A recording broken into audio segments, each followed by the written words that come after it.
നമസ്കാരം. പ്രഭാത കേരളം ആരംഭിക്കുകയാണ്. ശബരിമലയിൽ തിരക്ക് തുടരുന്നുണ്ട്. പക്ഷേ സ്ഥിതിഗതികൾ നിയന്ത്രണ വിധേയമാണ്.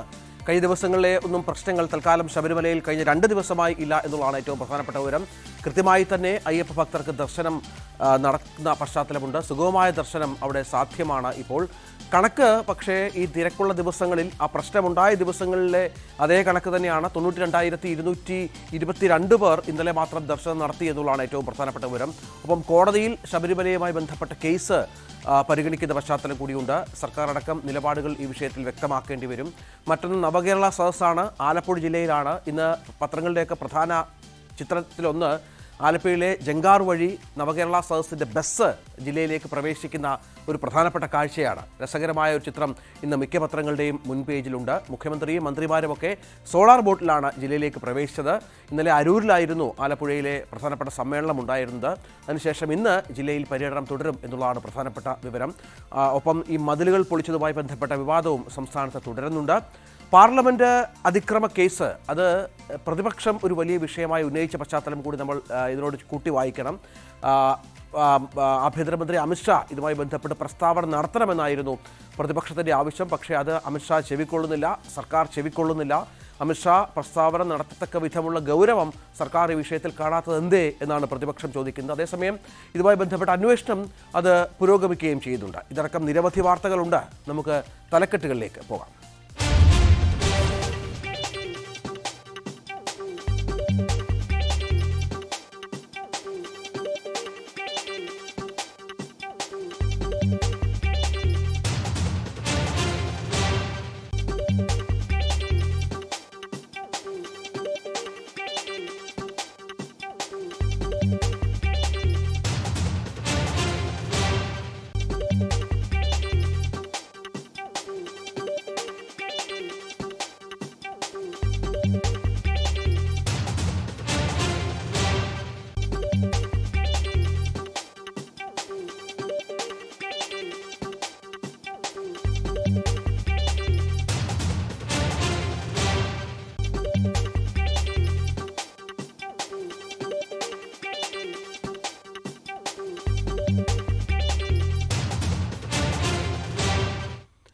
ശബരിമലയിൽ തിരക്ക് തുടരുന്നു.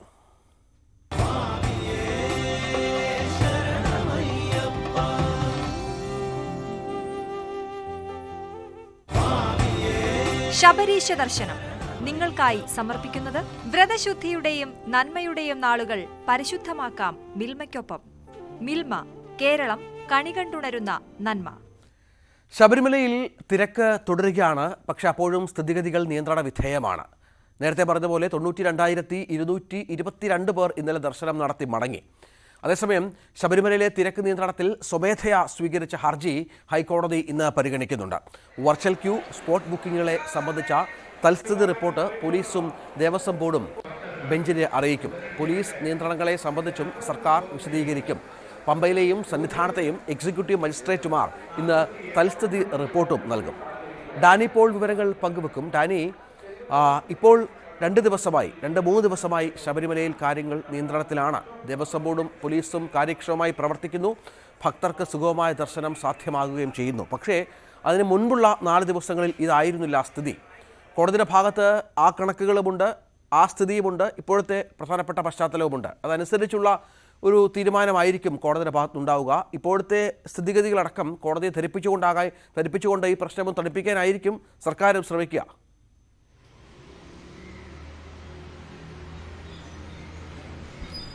തീർച്ചയായും രഞ്ജിത്ത്, അതുതന്നെയായിരിക്കും. രഞ്ജിത്ത് സൂചിപ്പിച്ചതിലൊരു പ്രധാന കാര്യമെന്ന് പറഞ്ഞാൽ കഴിഞ്ഞ 4 ദിവസത്തോളമായി വലിയ രീതിയിലുള്ളൊരു നടപടികൾ ശബരിമലയിൽ വരുന്നു. ഈ അത്രയും ദിവസം തന്നെയും ഹൈക്കോടതിയുടെ കർശനമായൊരു മേൽനോട്ടവും ഇവിടെ ഉണ്ടായിരുന്നു. ഹൈക്കോടതി തുടർച്ചയായി 3 ദിവസം ഈ കേസ് പരിഗണിക്കുന്നു എന്നതാണ്. ഹൈക്കോടതിയുടെ ദേവസ്വം ബെഞ്ച് ഈ കേസ് പരിഗണിക്കുന്നു.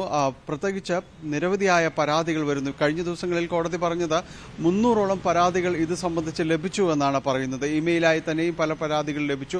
അതിനു മുൻപ് ഹൈക്കോടതി ചോദിച്ചു, അഭിഭാഷക കമ്മീഷനെ നിയോഗിക്കേണ്ടതുണ്ടോ, എന്താണ് അവിടെ സംഭവിക്കുന്നതെന്ന് കോടതിക്ക് മനസ്സിലാക്കി തരാൻ ആ രീതിയിൽ അഭിഭാഷക കമ്മീഷനെ നിയോഗിക്കണോ, റിപ്പോർട്ട് തേടേണ്ടി വരുമോ, ആ സാഹചര്യമുണ്ടോ എന്നടക്കം കോടതി ചോദിച്ചിരുന്നു. കോടതി എല്ലാ ഘട്ടങ്ങളിലും തന്നെ ഇതിൽ ഇടപെടുന്നു. ഒരു ദിവസവും ഏതാണ്ട് 3 തവണ ഇത് പരിഗണിക്കുന്ന രീതിയിലേക്ക്, റിപ്പോർട്ടുകൾ വിലയിരുത്തുന്ന രീതിയിലേക്ക് വരുന്നു. രാവിലെയും ഉച്ചയ്ക്കും വൈകുന്നേരവും ഈ ശബരിമലയിൽ നടക്കുന്നതെന്ത്, സർക്കാർ സ്വീകരിച്ച നടപടികൾ എന്ത് എന്നെല്ലാം തന്നെ ചോദിക്കുന്ന ഒരവസ്ഥയിലേക്കാണ് കാര്യങ്ങൾ എത്തിയിരുന്നത്. അതിനനുസരിച്ചുള്ള ഒരു പുരോഗതിയും സർക്കാർ നടപടികൾ സ്വീകരിക്കുന്നു. കാരണം കൃത്യമായ ഒരു മോണിറ്ററിംഗിലേക്ക് ഇത് വന്നപ്പോൾ നടപടികൾ സ്വീകരിക്കുന്നതിൽ ഒട്ടും വൈകുന്നില്ല, അത് കാര്യക്ഷമമായി നടപ്പാക്കുന്നു. ശബരിമലയിലെ തിരക്ക് ഒഴിയുന്നു, അതിലൊരു കൃത്യമായ രീതിയിലുള്ള ഒരു ഓഡിറ്റിംഗിലേക്ക് വരുന്നു എന്നത് തന്നെയാണ് മനസ്സിലാക്കാൻ സാധിക്കുന്നത്. കഴിഞ്ഞ ദിവസവും ആ കേസ് പരിഗണിക്കുമ്പോൾ ഹൈക്കോടതിയുടെ പ്രധാനപ്പെട്ട ചോദ്യം വെർച്വൽ ക്യൂവും അതോടൊപ്പം തന്നെ സ്പോട്ട് ബുക്കിങ്ങും ഇത് കൃത്യമായി നടപ്പിലാക്കിയാൽ അവിടുത്തെ ഒരു പ്രശ്നങ്ങൾക്ക് വലിയ രീതിയിലുള്ളൊരു പരിഹാരമാകും എന്ന് ഹൈക്കോടതി നിർദ്ദേശിച്ചു. അതുകൊണ്ട് പോലീസും ആ രീതിയിൽ തന്നെയാണ് കാര്യങ്ങൾ ചൂണ്ടിക്കാണിച്ചത്. ഇപ്പോൾ തിരക്ക് കുറയുമ്പോഴും അവിടെ വന്നിരിക്കുന്നു, ആ കാര്യങ്ങളിലുള്ളൊരു അച്ചടക്കം വന്നിരിക്കുന്നു എന്നതുകൊണ്ട് തന്നെയാണ് ഇപ്പോൾ തിരക്ക് കുറയാനുള്ളൊരു സാഹചര്യത്തിലേക്ക്, അതായത് നിയന്ത്രിക്കാനുള്ള ഒരു സാഹചര്യത്തിലേക്ക് വന്നിട്ടുള്ളത് എന്നാണ് അനുമാനിക്കുന്നത്. അതോടൊപ്പം തന്നെയാണ് ഭക്തർക്ക് ലഭ്യമാക്കേണ്ട പ്രാഥമികമായ അടിസ്ഥാനപരമായ സൗകര്യങ്ങൾ സംബന്ധിച്ച് ഹൈക്കോടതിയുടെ വിലയിരുത്തലുകൾ ഉണ്ടായത്. അതിൽ കൃത്യമായ ഒരു ഇടപെടലുകൾ വേണമെന്ന് നിർദ്ദേശിച്ചു. കൃത്യമായ വോളണ്ടിയേഴ്സ് അവിടെ വേണം, സെക്യൂരിറ്റി സംവിധാനങ്ങൾ വേണം. ഒപ്പം ഇന്നലെ വന്നപ്പോൾ ഹൈക്കോടതി പറഞ്ഞ കാര്യങ്ങൾ, ലഭിച്ച പരാതികൾ പ്രധാനപ്പെട്ടത് ഭക്തർക്ക് ലഭിക്കുന്ന ഈ ഭക്ഷണങ്ങൾക്ക് എരുമേലിയിലും മറ്റും വലിയ രീതിയിൽ തന്നെ തുക ഈടാക്കുന്നു, വലിയ രീതിയിൽ തന്നെ അവരെ കൊള്ളയടിക്കുന്നു എന്ന രീതിയിലാണ് കാര്യങ്ങൾ പോകുന്നത്. അതുകൊണ്ട് ഇവിടങ്ങളിൽ വിവര പട്ടിക അടക്കം എഴുതി വയ്ക്കാനുള്ളൊരു സംവിധാനങ്ങൾ, അത് നിരീക്ഷിക്കാനുള്ള കാര്യങ്ങളെല്ലാം തന്നെ വേണം. ഒപ്പം തന്നെ പാർക്കിംഗ് ഫീസ്, സ്വകാര്യമായ പലയിടങ്ങളിലും തന്നെ സ്വകാര്യ പാർക്കിംഗ് സംവിധാനങ്ങൾ, ഇവിടെയെല്ലാം തന്നെ വലിയ രീതിയിലുള്ളൊരു ഫീസ് ഈടാക്കുന്നു. പ്രത്യേകിച്ച് അന്യ സംസ്ഥാനങ്ങളിൽ നിന്ന് വരുന്ന ഭക്തജനങ്ങൾ ഇവർ പലപ്പോഴും തന്നെ ഇത്തരം വലിയ രീതിയിലുള്ള പാർക്കിംഗ് ഫീ കൊടുത്ത് പോകേണ്ടി വരുന്ന ഒരവസ്ഥയുണ്ട്. അപ്പോൾ ഇത്തരം കാര്യങ്ങളിലെല്ലാം തന്നെ ഇടപെടൽ വേണം. മുഴുവനായും തന്നെ ശബരിമലയിലേക്ക് എത്തുന്ന ഭക്തർക്ക് തുടക്കം മുതൽ തന്നെ എന്തെല്ലാമാണ് അവർക്ക് നേരിടുന്ന പ്രയാസങ്ങൾ, ഇക്കാര്യങ്ങളിലെല്ലാം തന്നെ കൃത്യമായൊരു ഇടപെടൽ വേണമെന്നാണ് ഹൈക്കോടതി നിർദ്ദേശിച്ചിരിക്കുന്നത്. അത് പാർക്കിംഗ് സംവിധാനമായാലും ഗതാഗതക്കുരുക്കായാലും പലപ്പോഴും ഗതാഗതക്കുരുക്കിൽ പെട്ടുപോകുന്ന ഭക്തർ അത് പല ഈ വനമേഖലകളിലടക്കം പെട്ടുപോകുന്നുണ്ട്. ഇവിടങ്ങളിൽ കുരുങ്ങിപ്പോകുന്ന ഭക്തരുടെ അവസ്ഥ വളരെ ദയനീയം തന്നെയാണ്. സ്ത്രീകളും കുട്ടികളും അടക്കമുള്ളവർ ഈ വാഹനങ്ങളിൽ കുടുങ്ങിപ്പോകുന്ന ഒരവസ്ഥ എല്ലാം തന്നെ ഉണ്ട്. അപ്പോൾ ഈ കാര്യങ്ങളിലെല്ലാം കൃത്യമായ ഒരു ഇടപെടൽ വേണം. അവർ ആ രീതിയിലേക്ക് കുടുങ്ങിപ്പോകുമ്പോൾ വളരെ മണിക്കൂറുകളോളം വാഹനങ്ങളിൽ കാത്തിരിക്കേണ്ട ഒരു അവസ്ഥ വരുന്നു. വെള്ളവും ഭക്ഷണവും ഇല്ലാത്തൊരവസ്ഥ, പ്രാഥമിക കൃത്യങ്ങൾക്ക് ബുദ്ധിമുട്ടുന്നൊരവസ്ഥ. അപ്പോൾ ഇങ്ങനെ കുടുങ്ങിപ്പോകാതിരിക്കാൻ ഗതാഗത പരിഷ്കാരങ്ങൾ എന്തെല്ലാമാണ് അവിടെ വേണ്ടതെന്ന് പത്തനംതിട്ട എൻഫോഴ്സ്മെന്റ് RTOയുടെ റിപ്പോർട്ട് സമർപ്പിക്കാൻ ആവശ്യപ്പെട്ടിരുന്നു. പ്രത്യേകിച്ച് ഈ ലാഹ ഇലവുങ്കൽ റോഡ്, ഇലവുങ്കൽ കണമല റോഡ് തുടങ്ങിയവയുടെ എല്ലാം തന്നെയും ഗതാഗത കുരുക്ക് അതിരൂക്ഷമാവുന്നു. അത് പരിഹരിക്കാൻ ഏത് രീതിയിലുള്ള ഒരു നടപടികൾ വേണമെന്നതടക്കം അങ്ങനെ വിശദമായ രീതിയിൽ തന്നെയാണ് ഈ ദിവസങ്ങളിൽ ശബരിമല വിഷയങ്ങൾ ഹൈക്കോടതിയുടെ ദേവസ്വം ബെഞ്ച് പരിഗണിച്ചത്.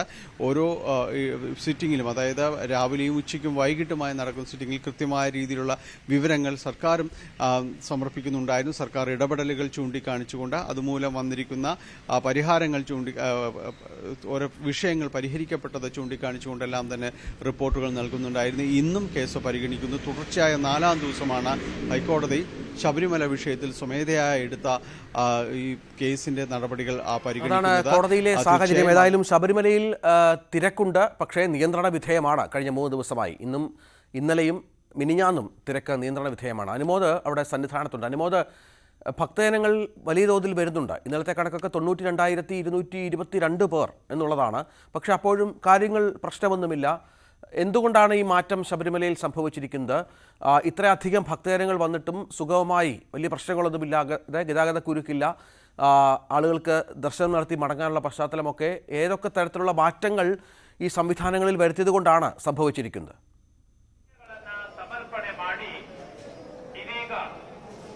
രഞ്ജിത്ത്, കഴിഞ്ഞ 2 ദിവസമായി 90,000-ലധികമാണ് സന്നിധാനത്തെത്തുന്ന അയ്യപ്പന്മാരുടെ എണ്ണം.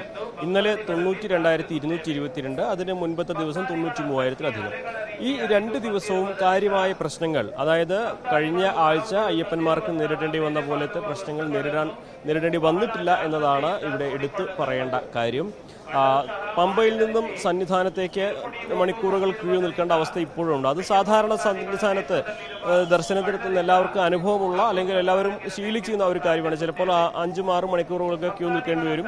നടയടച്ച സമയമാണെങ്കിൽ പ്രത്യേകിച്ചും അതിനല്പം നീളം കൂടും. പമ്പയിൽ നിന്നും ഘട്ടം ഘട്ടമായിട്ടാണ് ഒരുപക്ഷെ കടത്തിവിടുന്നുണ്ടാകുക. അത് സാധാരണയാണ്. ഇവിടെ വ്യത്യാസം വന്നിരിക്കുന്നത് സ്വാഭാവികമായിട്ടും നിലയ്ക്കലിലേക്കും പമ്പയിലേക്കുമുള്ള അയ്യപ്പന്മാരുടെ ഗതാഗത കുരുക്കൻ അല്ലെങ്കിൽ തടസ്സത്തിന് മാറ്റം വന്നു എന്നുള്ളതാണ്. അയ്യപ്പന്മാരെ മുൻപ് ചെയ്തിരുന്നത് പോലെ നിലയ്ക്കലെത്തുന്നതിന് മുൻപേ റോഡിന്റെ വശങ്ങളിൽ മണിക്കൂറുകൾ തടഞ്ഞിടുന്ന ഒരു സാഹചര്യം ഒഴിവാക്കി പരമാവധി അയ്യപ്പന്മാരെ കൃത്യമായിട്ട് ഭക്ഷണവും വെള്ളവും പ്രാഥമിക സൗകര്യങ്ങളൊക്കെ ലഭിക്കുന്ന സ്ഥലത്തേക്ക് എത്തിക്കാനുള്ള നടപടികൾ ഉണ്ടായിട്ടുണ്ട്. ഇനി ഇതിലപ്പുറത്തേക്കായിട്ട്, അതായത് ഈ വരുന്ന ദിവസങ്ങളിലെ തിരക്ക് മുന്നിൽ കണ്ടുകൊണ്ട് അത്തരത്തിൽ അയ്യപ്പന്മാരെ തടഞ്ഞു നിർത്തേണ്ടി വരികയാണെങ്കിൽ അത് ഏതെല്ലാം മേഖലകളിലാണെന്ന് മനസ്സിലാക്കാനുള്ള നടപടികൾ സ്വീകരിക്കുമെന്നാണ് ഇന്നലെ മന്ത്രി കെ രാധാകൃഷ്ണൻ പറഞ്ഞത്. അതായത് എരുമേലിക്കും അതുപോലെ നിലയ്ക്കലിനും ഇടയിൽ, അതേപോലെ തന്നെ ഈ മേഖലയിൽ വനമേഖലയോട് ചേർന്ന് പാർക്കിംഗ് സൗകര്യവും ഭക്ഷണവും വെള്ളവും കിട്ടാനുള്ള സൗകര്യങ്ങൾ എവിടെയെല്ലാമാണെന്ന് മനസ്സിലാക്കി അത്തരത്തിലുള്ള തീരുമാനമെടുക്കൂ എന്നുള്ളൊരു നിർദ്ദേശം, അങ്ങനെ ഒരു ആലോചന മന്ത്രിയുടെ ഭാഗത്തുനിന്നും ഉണ്ടായിട്ടുണ്ട്. സ്വാഭാവികമായിട്ടും ഇത് ഭക്തരെ സംബന്ധിച്ച് ആശ്വാസം നൽകുന്ന ഒരു കാര്യമാണ്. രണ്ടാമതായിട്ട് 18-ാം പടിയിലൂടെ കടത്തി വിടുന്നവരുടെ എണ്ണം കഴിഞ്ഞ 2 ദിവസവും നിമിഷത്തിൽ 70-നും 80-നും ഇടയിലായിട്ട് ഉണ്ട്. അതായത് ഒരു മണിക്കൂറിൽ 4000. അത് സാമാന്യം നല്ല വേഗത തന്നെയാണുള്ളത്. അപ്പോൾ ആ തരത്തിൽ ആ വേഗത്തിൽ അയ്യപ്പന്മാരെ കടത്തിവിടുകയാണെങ്കിൽ വലിയ താമസമില്ലാതെ, വലിയ ബുദ്ധിമുട്ടില്ലാതെ അയ്യപ്പന്മാർക്ക് ദർശനം നടത്താനുള്ള ഒരു സാഹചര്യമുണ്ട്. അതോടൊപ്പം തന്നെ കൂടുതൽ സമയം അയ്യപ്പന്മാർ ഇവിടെ ചെലവഴിക്കുന്നതിനോട് ദേവസ്വം ബോർഡിന് അത് അങ്ങനെ ചെയ്യുന്നത് മറ്റുള്ളവർക്ക് ബുദ്ധിമുട്ടാകുമെന്നൊരു സന്ദേശം നൽകുന്നുണ്ട്. അതായത് വരിക, ദർശനം നടത്തുക, അഭിഷേകം നടത്തുക, പരമാവധി വേഗത്തിൽ മടങ്ങിപ്പോവുക. കൂടുതൽ സമയം ഇവിടെ തമ്പടിക്കുമ്പോൾ മറ്റുള്ളവർക്ക് അത് അവരുടെ സൗകര്യം കൂടി നമ്മൾ ഇല്ലാതാക്കുന്ന ഒരു സാഹചര്യം ഉണ്ടാക്കും. അപ്പോൾ അങ്ങനെയുള്ള കാര്യങ്ങൾ ഇല്ലാതെയാക്കാൻ, കുറയ്ക്കാനുള്ള നടപടികളും നിർദ്ദേശങ്ങളും ദേവസ്വം ബോർഡിന്റെ ഭാഗത്തുനിന്നും ഉണ്ടാകുന്നുണ്ട്. ഇതുതന്നെയാണെങ്കിൽ ഇന്ന് 81,000-ത്തിലധികം പേര് ഇതിനോടകം ഇന്ന് നേരത്തെ തന്നെ ദർശനത്തിനായിട്ട് ബുക്ക് ചെയ്തിട്ടുണ്ട് എന്നാണ് പോലീസ് പറയുന്നത്. അതുകൊണ്ട് നമ്മൾ അതിലൊരു 10,000-അധികം പേരാണ്, 90,000-ത്തിലധികം പേര് ഇന്നും വരും എന്ന് തന്നെയാണ് കണക്ക് കൂട്ടുന്നത്. കാരണം നേരത്തെ വെർച്വൽ ബുക്കിങ്ങിന് പുറമെ സ്പോട്ട് ബുക്കിംഗ് വരും. ഇതൊന്നും ബുക്ക് ചെയ്ത് സത്രം വഴിയും മറ്റും വരും. അതോടൊപ്പം തന്നെ കുട്ടികൾ, പ്രായമായവർ, ഈ കുട്ടികളുടെ കണക്ക് പക്ഷേ വെർച്വൽ ക്യൂവിൽ നേരത്തെ ബുക്ക് ചെയ്യുമ്പോൾ അത് കൃത്യമായി ഉണ്ടാകണമെന്നില്ല. അപ്പോൾ അതെല്ലാം കണക്ക് കൂട്ടുമ്പോൾ ഒരു 10,000-ത്തിന് മുകളിൽ ആളുകൾ ഇന്നും വരും എന്നുള്ള കണക്കുകൂട്ടൽ തന്നെയാണ് അധികൃതരുള്ളത്. കഴിഞ്ഞ ദിവസങ്ങളിൽ ഉണ്ടായതുപോലെ കൃത്യമായ മൂവ്മെന്റ് പമ്പ മുതൽ സന്നിധാനം വരെ നൽകി. ഇടയ്ക്ക് കാത്തു നിൽക്കേണ്ടി വരും എന്നുള്ള കാര്യത്തിൽ സംശയമൊന്നും വേണ്ട. പക്ഷെ അത് മുൻപുണ്ടായിരുന്നത് അവിടെയാണ് ഒരു പ്രധാനപ്പെട്ട സംശയം വരുന്നത്. മറ്റൊന്നുമല്ല, ഈ സർക്കാർ ദേവസ്വം ബോർഡൊക്കെ കഴിഞ്ഞ ദിവസങ്ങളിൽ കൂടിയ ഓൺലൈൻ മീറ്റിങ്ങിലൊക്കെ തീരുമാനിച്ചത് 80,000-ൽ താഴെ ഭക്തരെ, പരമാവധി 80,000 വരെ ഭക്തരെ എത്തിച്ചാൽ മാത്രമേ ഈ പ്രശ്നത്തിന് പരിഹാരമാകൂ എന്നുള്ളതായിരുന്നു. അവിടെയാണ് ഈ 92,222 പേർ അടക്കം ദർശനം നടത്തിയിട്ടും യാതൊരു പ്രശ്നവുമില്ലാതെ സുഗമമായി ഭക്തർക്ക് അയ്യനെ കണ്ട് മടങ്ങാൻ സാധിക്കുന്നത്. ഗതാഗതക്കുരുക്ക് നിലയ്ക്കലില്ല, പമ്പയിൽ വലിയ പ്രശ്നമില്ല. അപ്പോൾ നമ്മൾ മനസ്സിലാക്കേണ്ടത് ഈ തിരക്ക് വലിയ തോതിൽ സംഭവിച്ചത് ഇത്തരം ഇപ്പോൾ സ്വീകരിച്ചിരുന്ന നടപടികളുടെ അപര്യാപ്തത കൊണ്ടാണ്. നേരത്തെ തന്നെ ഇത്തരം തിരക്കുകൾ മുൻകൂട്ടി കണ്ട് കൃത്യമായ കാര്യങ്ങൾ ചെയ്തിരുന്നുവെങ്കിൽ കഴിഞ്ഞ ദിവസങ്ങളിൽ ഭക്തർക്കുണ്ടായ അസൗകര്യം ഒഴിവാക്കാമായിരുന്നു. അത് വളരെ കൃത്യമാണ്, സർക്കാർ എന്തൊക്കെ പറഞ്ഞാലും.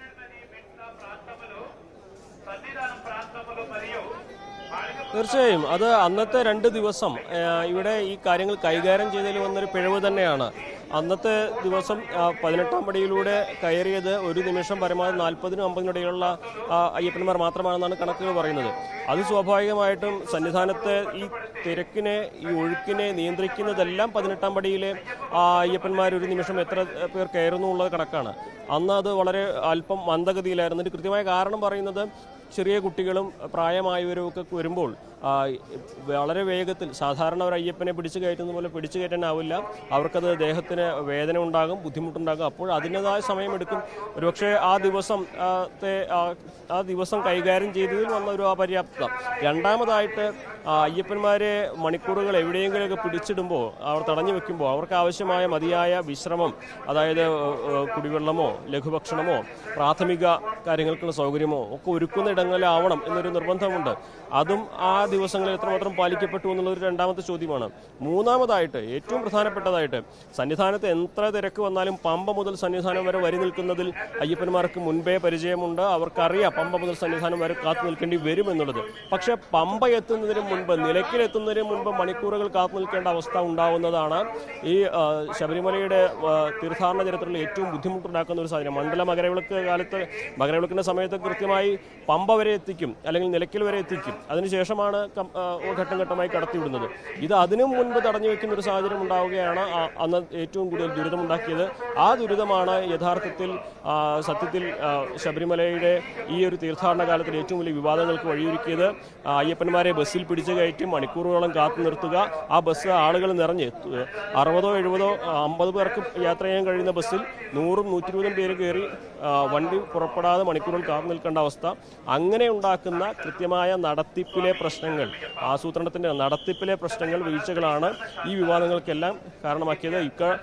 നമ്മളെല്ലാം തന്നെ ഈ വാർത്തകൾ നിരന്തരമായി റിപ്പോർട്ട് ചെയ്യുകയും ഇതിലെ വീഴ്ചകൾ എടുത്തു കാണിക്കുകയും എല്ലാം ചെയ്തതിൻ്റെ അടിസ്ഥാനത്തിൽ കൂടിയാണ് മന്ത്രി അടിയന്തരമായിട്ട് സ്ഥലം സന്ദർശിച്ച് കാര്യങ്ങൾ മനസ്സിലാക്കി ഇന്നലെ അവലോകനം ചേർന്ന് ഈ കാര്യങ്ങളെ പിഴവുകൾ പരിഹരിക്കുമെന്ന ഒരു കാര്യം വ്യക്തമാക്കിയിട്ടുള്ളത്. എന്താണെങ്കിലും വിമർശനങ്ങളെ പോസിറ്റീവായിട്ട് തന്നെ ദേവസ്വം അധികൃതർ സ്വീകരിച്ചിട്ടുണ്ട്. അതുകൊണ്ട് തന്നെയാണ് കഴിഞ്ഞ 2 ദിവസമായിട്ട് 90,000-ലധികം പേര് വന്നിട്ടും വലിയ ബുദ്ധിമുട്ടുകളില്ലാതെ ഇവിടെ കാര്യങ്ങൾ നടന്നു പോകുന്നത്. ഇപ്പോഴും ആവർത്തിച്ച് പറയാം, പമ്പ മുതൽ സന്നിധാനം വരെ അയ്യപ്പന്മാർക്ക് കാത്തു നിൽക്കേണ്ട സാഹചര്യം നിലവിലുണ്ട്. പക്ഷേ അത് സാധാരണ ഉണ്ടാകുന്ന ഒരു കാര്യം തന്നെയായിട്ട് വേണം കാണാൻ. രഞ്ജിത്ത്, CB അനുമോദാണ് സന്നിധാനത്ത് നിന്ന് വിവരങ്ങൾ പ്രേക്ഷകർക്കായി പങ്കുവച്ചത്. മറ്റൊരു സന്തോഷ വാർത്ത, Sabari special Vande Bharat express service ആരംഭിച്ചു എന്നുള്ളതാണ്. MGR ചെന്നൈ സെൻട്രൽ സ്റ്റേഷനിൽ നിന്ന് കോട്ടയത്തും തിരിച്ചുമാണ് ട്രെയിൻ. ചെന്നൈയിൽ നിന്ന് കോട്ടയത്തേക്ക് ചെയർകാറിന് 1640 രൂപയും എക്സിക്യൂട്ടീവ് ക്ലാസ്സിന് 3300 രൂപയുമാണ് ടിക്കറ്റ് നിരക്ക്. കാട്ട്പാടി, സേലം, ഈറോഡ്, തിരുപ്പൂർ, പോത്തന്നൂർ, പാലക്കാട്, തൃശൂർ, ആലുവ, എറണാകുളം നോർത്ത് എന്നിവയാണ് മറ്റ് സ്റ്റോപ്പുകൾ. രാവിലെ 4:30 ചെന്നൈയിൽ നിന്ന് പുറപ്പെട്ട ട്രെയിൻ ഉച്ചയ്ക്ക് 12 മണിക്ക് പാലക്കാട്ടും വൈകിട്ട് 4:15 കോട്ടയത്തും എത്തും. കോട്ടയത്ത് നിന്ന് രാവിലെ 4:40 പുറപ്പെടുന്ന ട്രെയിൻ വൈകിട്ട് 5:15 ചെന്നൈയിൽ എത്തും. മറ്റൊരു പ്രധാന വാർത്ത നവകേരള സദസ്സുമായി ബന്ധപ്പെട്ടാണ്. നവകേരള സദസ്സിൻ്റെ ആലപ്പുഴയിലെ പര്യടനം തുടരുകയാണ്. 5 പരിപാടികൾ ഇന്ന് അവിടെ ക്രമീകരിച്ചിട്ടുണ്ട്. രാവിലെ 9 മണിക്ക് ക്യാമിലോട്ട് കൺവെൻഷൻ സെൻറ്ററിൽ പ്രഭാത യോഗവും തുടർന്ന് പത്രസമ്മേളനവുമുണ്ട്. മറ്റ് ജില്ലകളിലേതുപോലെ തന്നെ ആലപ്പുഴയിലും പ്രതിപക്ഷ പാർട്ടികളുടെ പ്രതിഷേധങ്ങൾക്കിടയിലൂടെയാണ് സദസ്സ് കടന്നുപോകുന്നത്. ശരണ്യ സ്നേഹജൻ ഏറ്റവും പുതിയ വിവരങ്ങൾ പങ്കുവെക്കും. ശരണ്യ, ഇന്നലെ അരൂരിലാണെന്ന് തോന്നുന്നു വലിയ പ്രതിഷേധം യൂത്ത് കോൺഗ്രസ് പ്രവർത്തകരുടെ ഭാഗത്തുനിന്നുണ്ടായിരുന്നു. സംഘർഷമൊക്കെ റിപ്പോർട്ട് ചെയ്ത പശ്ചാത്തലം കൂടി ഉണ്ട്. ഇന്ന് എവിടെയൊക്കെയാണ് പരിപാടികൾ? കൂടുതൽ പ്രതിഷേധങ്ങൾക്ക് ജില്ല സാക്ഷ്യം വഹിക്കുമോ? രഞ്ജിത്ത്, ഇന്ന് പ്രധാനമായും 4 മണ്ഡലങ്ങളിലാണ് നവകേരള സദസ്സുമായി ബന്ധപ്പെട്ട പരിപാടികൾ സംഘടിപ്പിച്ചിട്ടുള്ളത്. അതിൽ ഇന്ന് രാവിലെ ഉള്ളത് ആലപ്പുഴ മണ്ഡലമാണ്. ആലപ്പുഴ മണ്ഡലത്തിൽ SDV ഗ്രൗണ്ടിലാണ് ഇന്ന് രാവിലെ നവകേരള സദസ്സിൻ്റെ ആലപ്പുഴ മണ്ഡലത്തിലെ പരിപാടികൾ നടക്കുക. അതിന് മുന്നോടിയായി തന്നെ പാതിരപ്പള്ളിയിലെ ക്യാമിലോട്ട് കൺവെൻഷൻ സെൻറ്ററിൽ വെച്ച് മുഖ്യമന്ത്രി പ്രധാനപ്പെട്ട ആളുകളുമായി കൂടിക്കാഴ്ച നടത്തുകയും ഒപ്പം തന്നെ അവിടെ വെച്ച് തന്നെ പത്രസമ്മേളനവും ഉണ്ടായിരിക്കും. അതിനുശേഷമാണ് SDV ഗ്രൗണ്ടിലേക്ക് എത്തുക. ഒപ്പം SDVയിൽ നിന്നും, അതായത് ആലപ്പുഴ മണ്ഡലത്തിൽ നിന്നും പിന്നീട് അമ്പലപ്പുഴ മണ്ഡലത്തിലേക്കാണ് പോവുക. അമ്പലപ്പുഴ ഈസ്റ്റ് വെനീസ് മൈതാനത്ത് വെച്ചാണ് അമ്പലപ്പുഴയിൽ നവകേരള സദസ്സിൻ്റെ വേദി അവിടെ ഒരുക്കിയിരിക്കുന്നത്. പിന്നീട് കുട്ടനാട്ടിലേക്കാണ് പോവുക. നെടുമുടിയിൽ വെച്ചാണ് 4:30 വൈകിട്ട് 4:30 നെടുമുടിയിൽ വെച്ചിട്ട് ഇന്ത്യൻ ഓയിൽ പമ്പിന് സമീപമുള്ള ഗ്രൗണ്ടിൽ വെച്ചിട്ടാണ് കുട്ടനാട്ടിലെ ആളുകളുമായി കാണുകയും ഒപ്പം തന്നെ നവകേരള സദസ്സിൽ മുഖ്യമന്ത്രി ജനങ്ങളെ അഭിസംബോധന ചെയ്യുകയും ചെയ്യുക. പിന്നീട് വൈകിട്ട് 6 മണിയോടുകൂടി ഹരിപ്പാട് മണ്ഡലത്തിലും ഈ പരിപാടി സംഘടിപ്പിച്ചിട്ടുണ്ട്. ഏറ്റവും പ്രധാനപ്പെട്ട കാര്യം ജില്ലയിലെ മറ്റ് ജില്ലകളിലേതുപോലെ തന്നെ ആലപ്പുഴയിലും ഇന്നലെ വലിയ പ്രതിഷേധമുണ്ടായിരുന്നു. 60ഓളം പ്രവർത്തകരെ, യൂത്ത് കോൺഗ്രസ് പ്രവർത്തകരെ കരുതൽ തടങ്കലിൽ വെക്കുന്ന സാഹചര്യമുണ്ടായി. ഒപ്പം പോലീസ് സ്റ്റേഷന് മുന്നിൽ നിന്ന് വരെ ഇന്നലെ അരൂരിലേക്ക് നവകേരള സദസ്സ് പ്രവേശ സമയത്ത് പോലീസ് സ്റ്റേഷന് മുന്നിൽ വെച്ച് തന്നെ കരിങ്കൊടി കാണിക്കുന്ന സാഹചര്യം ഉണ്ടായിട്ടുണ്ട്. അത്തരത്തിൽ വിവിധ ഇടങ്ങളിൽ കരിങ്കൊടി കാണിക്കുന്നതിനായി എത്തിയ യൂത്ത് കോൺഗ്രസ് പ്രവർത്തകരെ പിന്നീട് അറസ്റ്റ് ചെയ്യുകയും അവരെ മാറ്റുകയും ചെയ്തിട്ടുണ്ട്. അത്തരത്തിൽ നിരവധി ആളുകളെ ഇപ്പോഴും കരുതൽ തടങ്കലിൽ വെച്ചുകൊണ്ട് തന്നെയാണ് ഇന്നും കാര്യങ്ങൾ മുന്നോട്ട് പോകുന്നത്. ആലപ്പുഴ ജില്ലയിൽ ഏകദേശം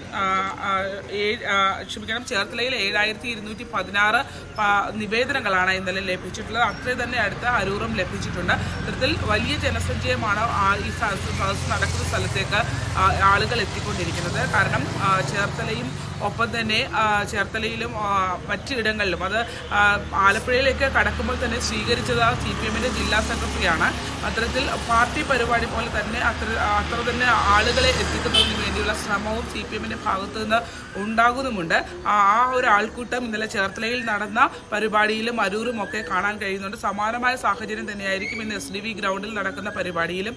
ഒപ്പം തന്നെ ഹരിപ്പാടൊക്കെ പോകുമ്പോൾ നമുക്കറിയാം രമേശ് ചെന്നിത്തലയുടെ മണ്ഡലമാണ്. അതുകൊണ്ട് തന്നെ ഹരിപ്പാടൊക്കെ പോകുമ്പോൾ പ്രതിഷേധത്തിലുള്ള സാധ്യതകളും വലിയ തോതിലുണ്ട്. ഇന്നലെ മന്ത്രിസഭാംഗങ്ങൾ കോട്ടയത്ത് നിന്ന് ആലപ്പുഴയിലേക്ക് വന്ന കാഴ്ച അത് വളരെ കൗതുകകരമായിരുന്നു. നവകേരള ബസ്സിൽ നിന്ന് ഇറങ്ങി നവകേരള ബസ് ജങ്കാറിൽ കൊണ്ടുവരുന്നു. ഒപ്പം അവർ മന്ത്രിമാരും മുഖ്യമന്ത്രിയും ഒക്കെ ഇന്ത്യയിലെ തന്നെ ആദ്യത്തെ സോളാർ ബോട്ടിൽ സഞ്ചരിക്കുന്നു. അങ്ങനെ പ്രത്യേകതയുള്ള ഒരുപാട് ദൃശ്യങ്ങൾക്ക് ജില്ല സാക്ഷ്യം വഹിച്ചു, അല്ലേ ശരണ്യ? കോട്ടയത്ത് നിന്നും അത്തരത്തിൽ ജങ്കാർ മാർഗമാണ് ആലപ്പുഴയിലേക്ക് എത്തിയത്. ആ ബസ്സും ഒക്കെ അതിനുവേണ്ടിയുള്ള തയ്യാറെടുപ്പുകളും ഒക്കെ കൗതുകകരമായിരുന്നു. വലിയ പ്രത്യേകം തയ്യാറാക്കിയ ഒരു സോളാർ ജങ്കാർ ഒരുക്കുകയും പിന്നീട് ബോട്ട് ഒരുക്കുകയും ഒക്കെ ചെയ്തിട്ടുണ്ട്. ഇന്നിപ്പോൾ രാവിലെ ഒരു പരിപാടിയും അത്തരത്തിൽ ക്രമീകരിച്ചിട്ടുണ്ട്.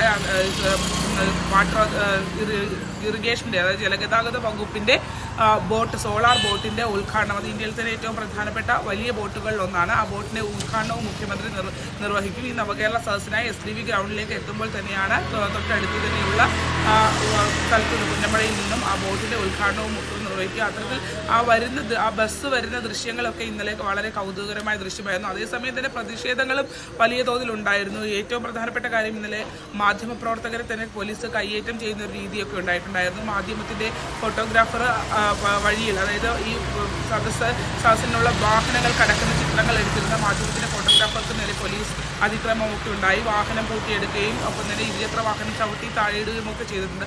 അത്തരം വിയോജിപ്പുകളും എതിർപ്പുകളും ഒക്കെ നിലനിൽക്കുമ്പോഴും വലിയ ആഘോഷമായാണ് ആലപ്പുഴയിൽ പ്രത്യേകിച്ച് ചേർത്തല പോലെയുള്ള ഇടങ്ങളൊക്കെ എന്ന് പറയുന്നത് ശരിക്കും പാർട്ടി കോട്ടകളാണ്. അവിടെയൊക്കെ വലിയ ആഘോഷമായി തന്നെയാണ് ഈ നവകേരള സദസ്സിനെ സ്വീകരിക്കുന്നത്. എന്തായാലും അത്തരം രീതിയിൽ തന്നെയാണ്. കാരണം ദിവസങ്ങളായി നീണ്ടു നിൽക്കുന്ന പരിപാടികളും മത്സരിച്ച് ഓരോ മണ്ഡലങ്ങളിലും ആഘോഷ പരിപാടികളൊക്കെ സംഘടിപ്പിക്കുന്ന രീതിയുണ്ട്.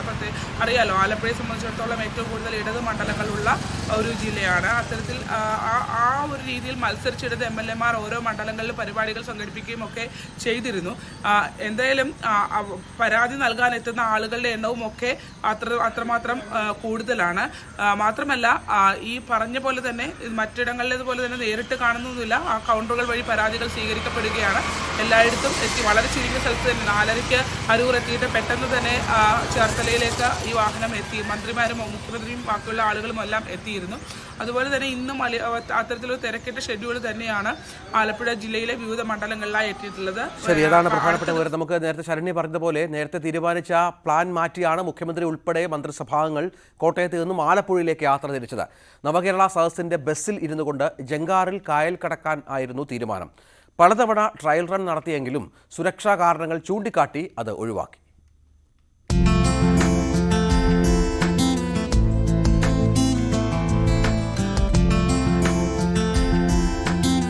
ഈ ബസ്സിൽ മുഖ്യമന്ത്രിയും മന്ത്രിമാരും ഉണ്ടാകുമെന്നായിരുന്നു അറിയിപ്പ്. ഇതിനു മുന്നോടിയായി പലതവണ പലതരത്തിലുള്ള ബസ്സുകൾ കയറ്റി ദിവസങ്ങൾക്ക് മുന്നേ സുരക്ഷാ പരിശോധന നടത്തി. എല്ലാം വിജയമായിരുന്നു. ഒടുവിൽ നവകേരള ബസ് തന്നെ ജങ്കാറിൽ കയറ്റി നോക്കി. പക്ഷേ അവസാന നിമിഷം സുരക്ഷാ കാരണം ചൂണ്ടിക്കാട്ടി ജങ്കാറിൽ ബസ് മാത്രമായി ആദ്യം കായൽ കടന്നു.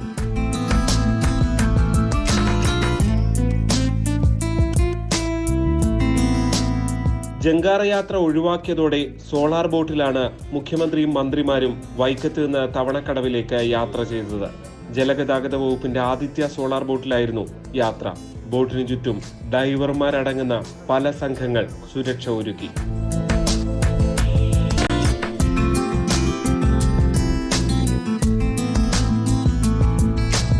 മുഖ്യമന്ത്രിയുടെ ജങ്കാർ യാത്ര പ്രതീക്ഷിച്ച് നിരവധി ആളുകൾ ബോട്ട് ജെട്ടിയിൽ കാത്തുനിന്നിരുന്നു.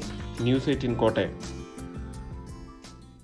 മറ്റു വാർത്തകളിലേക്ക് പോകണം. പാർലമെന്റ് അതിക്രമത്തിൽ കേന്ദ്ര ആഭ്യന്തരമന്ത്രി അമിത് ഷായുടെ മറുപടി ആവശ്യപ്പെട്ടും MP-മാരുടെ മറുപടി സസ്പെൻഷനിലും ലോക്സഭ ഇന്നും പ്രക്ഷുബ്ധമായേക്കും. വിഷയത്തിൽ പ്രതിപക്ഷം ഇന്ന് അടിയന്തര പ്രമേയത്തിന് നോട്ടീസ് നൽകും.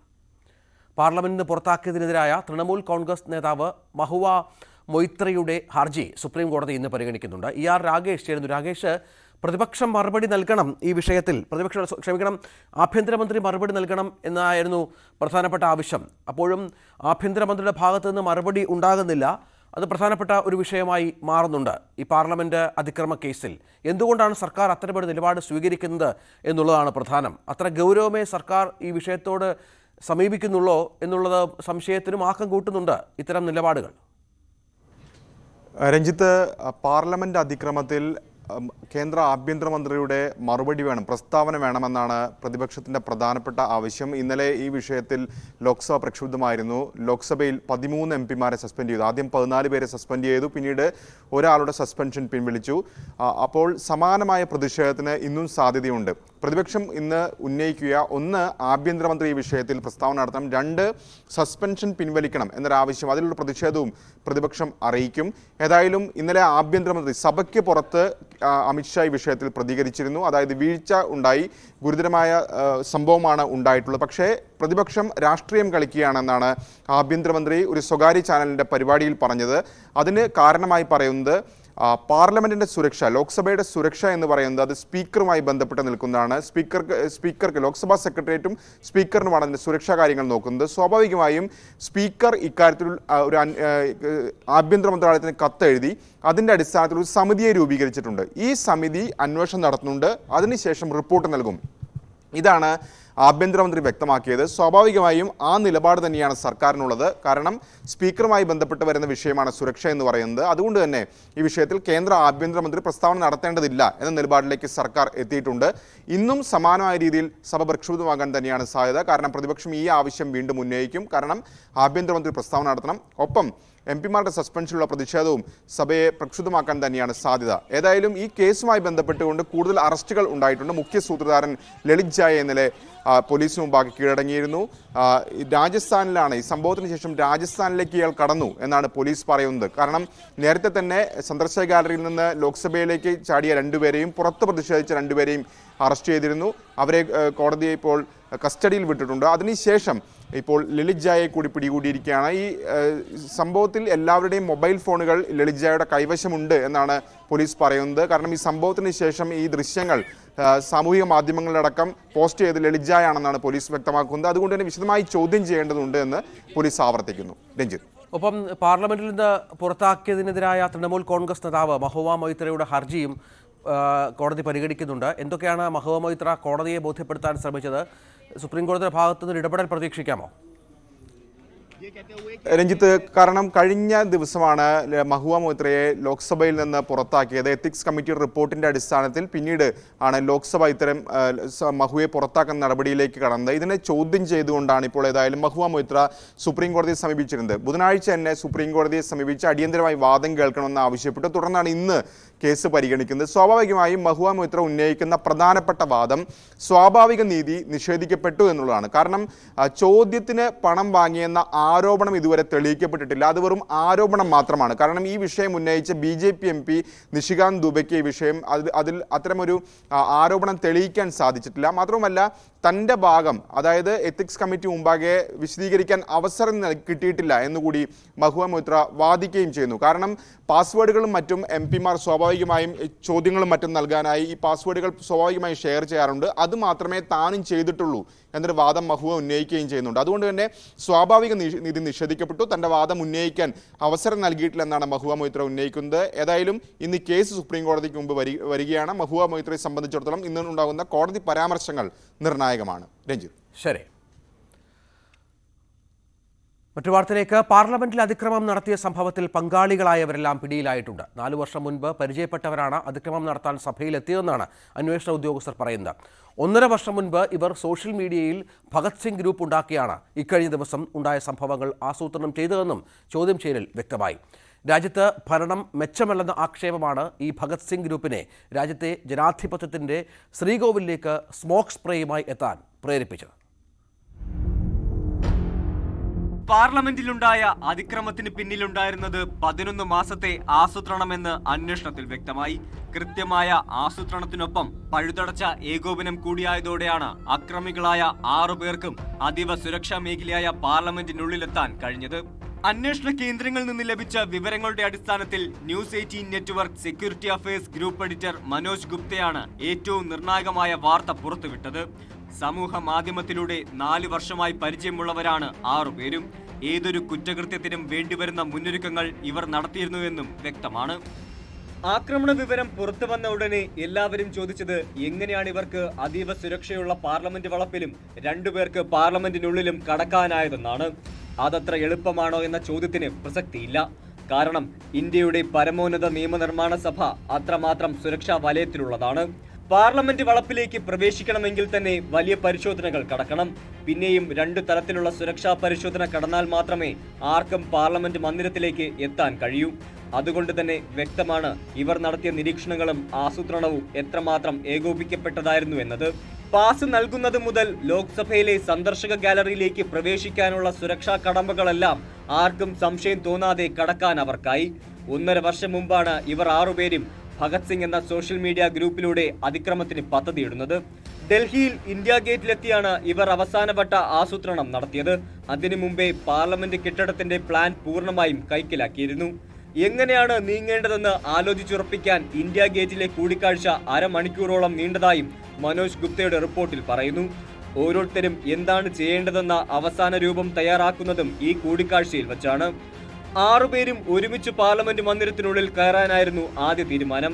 എന്നാൽ 2 പേർക്കും മാത്രമാണ് പാസ് ലഭിച്ചത്, മനോരഞ്ജനും സാഗർ ശർമ്മയും. ഇവരാണ് വിസിറ്റേഴ്സ് ഗാലറിയിൽ നിന്ന് എംപിമാർക്ക് ഇടയിലേക്ക് ചാടിയതും സ്മോക്ക് ബോംബുകൾ പ്രയോഗിച്ചതും. ഈ സമയം നീലം ദേവിയും അമോൾ ഷിൻഡെയും മന്ദിരത്തിന് പുറത്ത് കളർ ഗ്യാസ് സ്പ്രേ ചെയ്തു.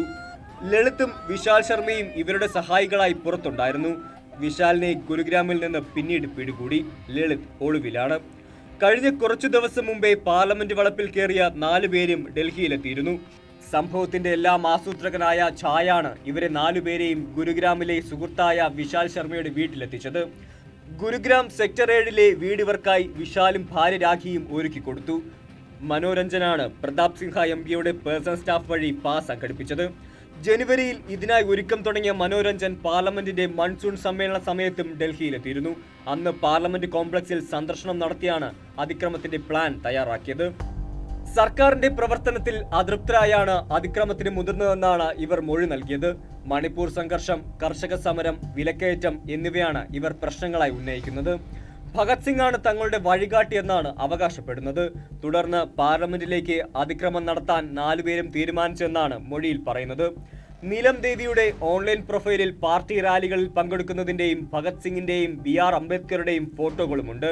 ഡൽഹി കർഷക സമരത്തിൽ ജന്തർ മന്ദറിൽ പ്രക്ഷോഭകർക്കൊപ്പം ഇരിക്കുന്ന ചിത്രങ്ങളും നീലം ദേവിയുടെ പ്രൊഫൈലിലുണ്ട്. ഛായുടെ ഇൻസ്റ്റാഗ്രാം അക്കൗണ്ടിൽ ഭഗത് സിംഗ്, ചന്ദ്രശേഖർ ആസാദ്, ബാഘ ജതിൻ, സുഭാഷ് ചന്ദ്രബോസ്, രാജാറാം മോഹൻ റോയ് എന്നിവരുടെയും ചിത്രങ്ങളുണ്ട്. മൈസൂരു സ്വദേശിയായ മനോരഞ്ജൻ എഞ്ചിനീയറാണ്. കുടുംബത്തിന്റെ ഫാമിലെ കാര്യങ്ങൾ നോക്കി നടത്തുകയായിരുന്നു. ഡൽഹിയിലെയും ബാംഗ്ലൂരിലെയും ചില കമ്പനികളിൽ നേരത്തെ ജോലിയും ചെയ്തിരുന്നു. സമൂഹത്തിന്റെ നന്മ ആഗ്രഹിക്കുന്ന ആളാണ് മകനെന്നാണ് താൻ കരുതിയിരുന്നതെന്നായിരുന്നു മനോരഞ്ജന്റെ പിതാവ് ദേവരാജ ഗൌഡ സംഭവത്തെക്കുറിച്ച് അറിഞ്ഞപ്പോൾ പ്രതികരിച്ചത്. മകൻ തെറ്റ് ചെയ്തിട്ടുണ്ടെങ്കിൽ തൂക്കിക്കൊള്ളണമെന്നും അദ്ദേഹം പറഞ്ഞു. ലക്നൌവിലെ രാംനഗർ സ്വദേശിയാണ് സാഗർ ശർമ്മ. കുറച്ച് ദിവസങ്ങൾക്ക് മുമ്പാണ് ഡൽഹിയിൽ ഒരു സമരത്തിൽ പങ്കെടുക്കാനാണെന്ന് പറഞ്ഞ് വീട്ടിൽ നിന്നിറങ്ങിയത്. നേരത്തെ ബംഗളൂരുവിൽ ഈ റിക്ഷ ഡ്രൈവറായി സാഗർ ജോലി നോക്കിയിട്ടുണ്ട്. 2 വർഷം മുമ്പ് ഡൽഹിയിൽ ഒരു സമരത്തിൽ പങ്കെടുക്കാനായി വീട്ടിൽ നിന്നിറങ്ങിയത്. നേരത്തെ ബംഗളൂരുവിൽ ഈ റിക്ഷ ഡ്രൈവറായി സാഗർ ജോലി നോക്കിയിട്ടുണ്ട്. അമോൽ ഷിൻഡെ മഹാരാഷ്ട്രയിലെ ലത്തൂർ സ്വദേശിയാണ്. സർക്കാർ ജോലി ലഭിക്കാനുള്ള പരിശീലനം നടത്തി വരികയായിരുന്നു ഇയാൾ. ആർമി റിക്രൂട്ട്മെന്റ് ഡ്രൈവിൽ പങ്കെടുക്കാനാണെന്ന് പറഞ്ഞാണ് ഡിസംബർ 9 ഷിൻഡെ വീട് വിട്ടത്. നീലം നേരത്തെ സമരങ്ങളിലും പ്രക്ഷോഭങ്ങളിലുമെല്ലാം പങ്കെടുത്തിട്ടുള്ള ആളാണ്. MAയും MPhilഉം പൂർത്തിയാക്കി നെറ്റ് യോഗ്യത നേടിയിട്ടുള്ള നീലം 3 ദിവസം മുമ്പും നാട്ടിലെത്തിയിരുന്നു. അന്നൊന്നും ഇങ്ങനെ ഒരു പദ്ധതിയെക്കുറിച്ച് സൂചന നൽകിയിരുന്നില്ല. സാഗർ ശർമ്മയെക്കുറിച്ച് നാട്ടുകാർക്കും വീട്ടുകാർക്കും ഒട്ടും നല്ല അഭിപ്രായമില്ല. നേരത്തെ എക്സ്പോർട്ട് കമ്പനിയിൽ ഡ്രൈവറായിരുന്നു. തികഞ്ഞ മദ്യപാനിയായ ഇയാൾ ഭാര്യയുമായും നിരന്തരം വഴക്കിടുകയും മർദ്ദിക്കുകയും ചെയ്യുമായിരുന്നുവെന്ന് നാട്ടുകാർ പറയുന്നു. വിശാൽ ശർമ്മയ്ക്ക് ക്രിമിനൽ പശ്ചാത്തലം ഉണ്ടായിരുന്നതായും അന്വേഷണത്തിൽ തെളിഞ്ഞു.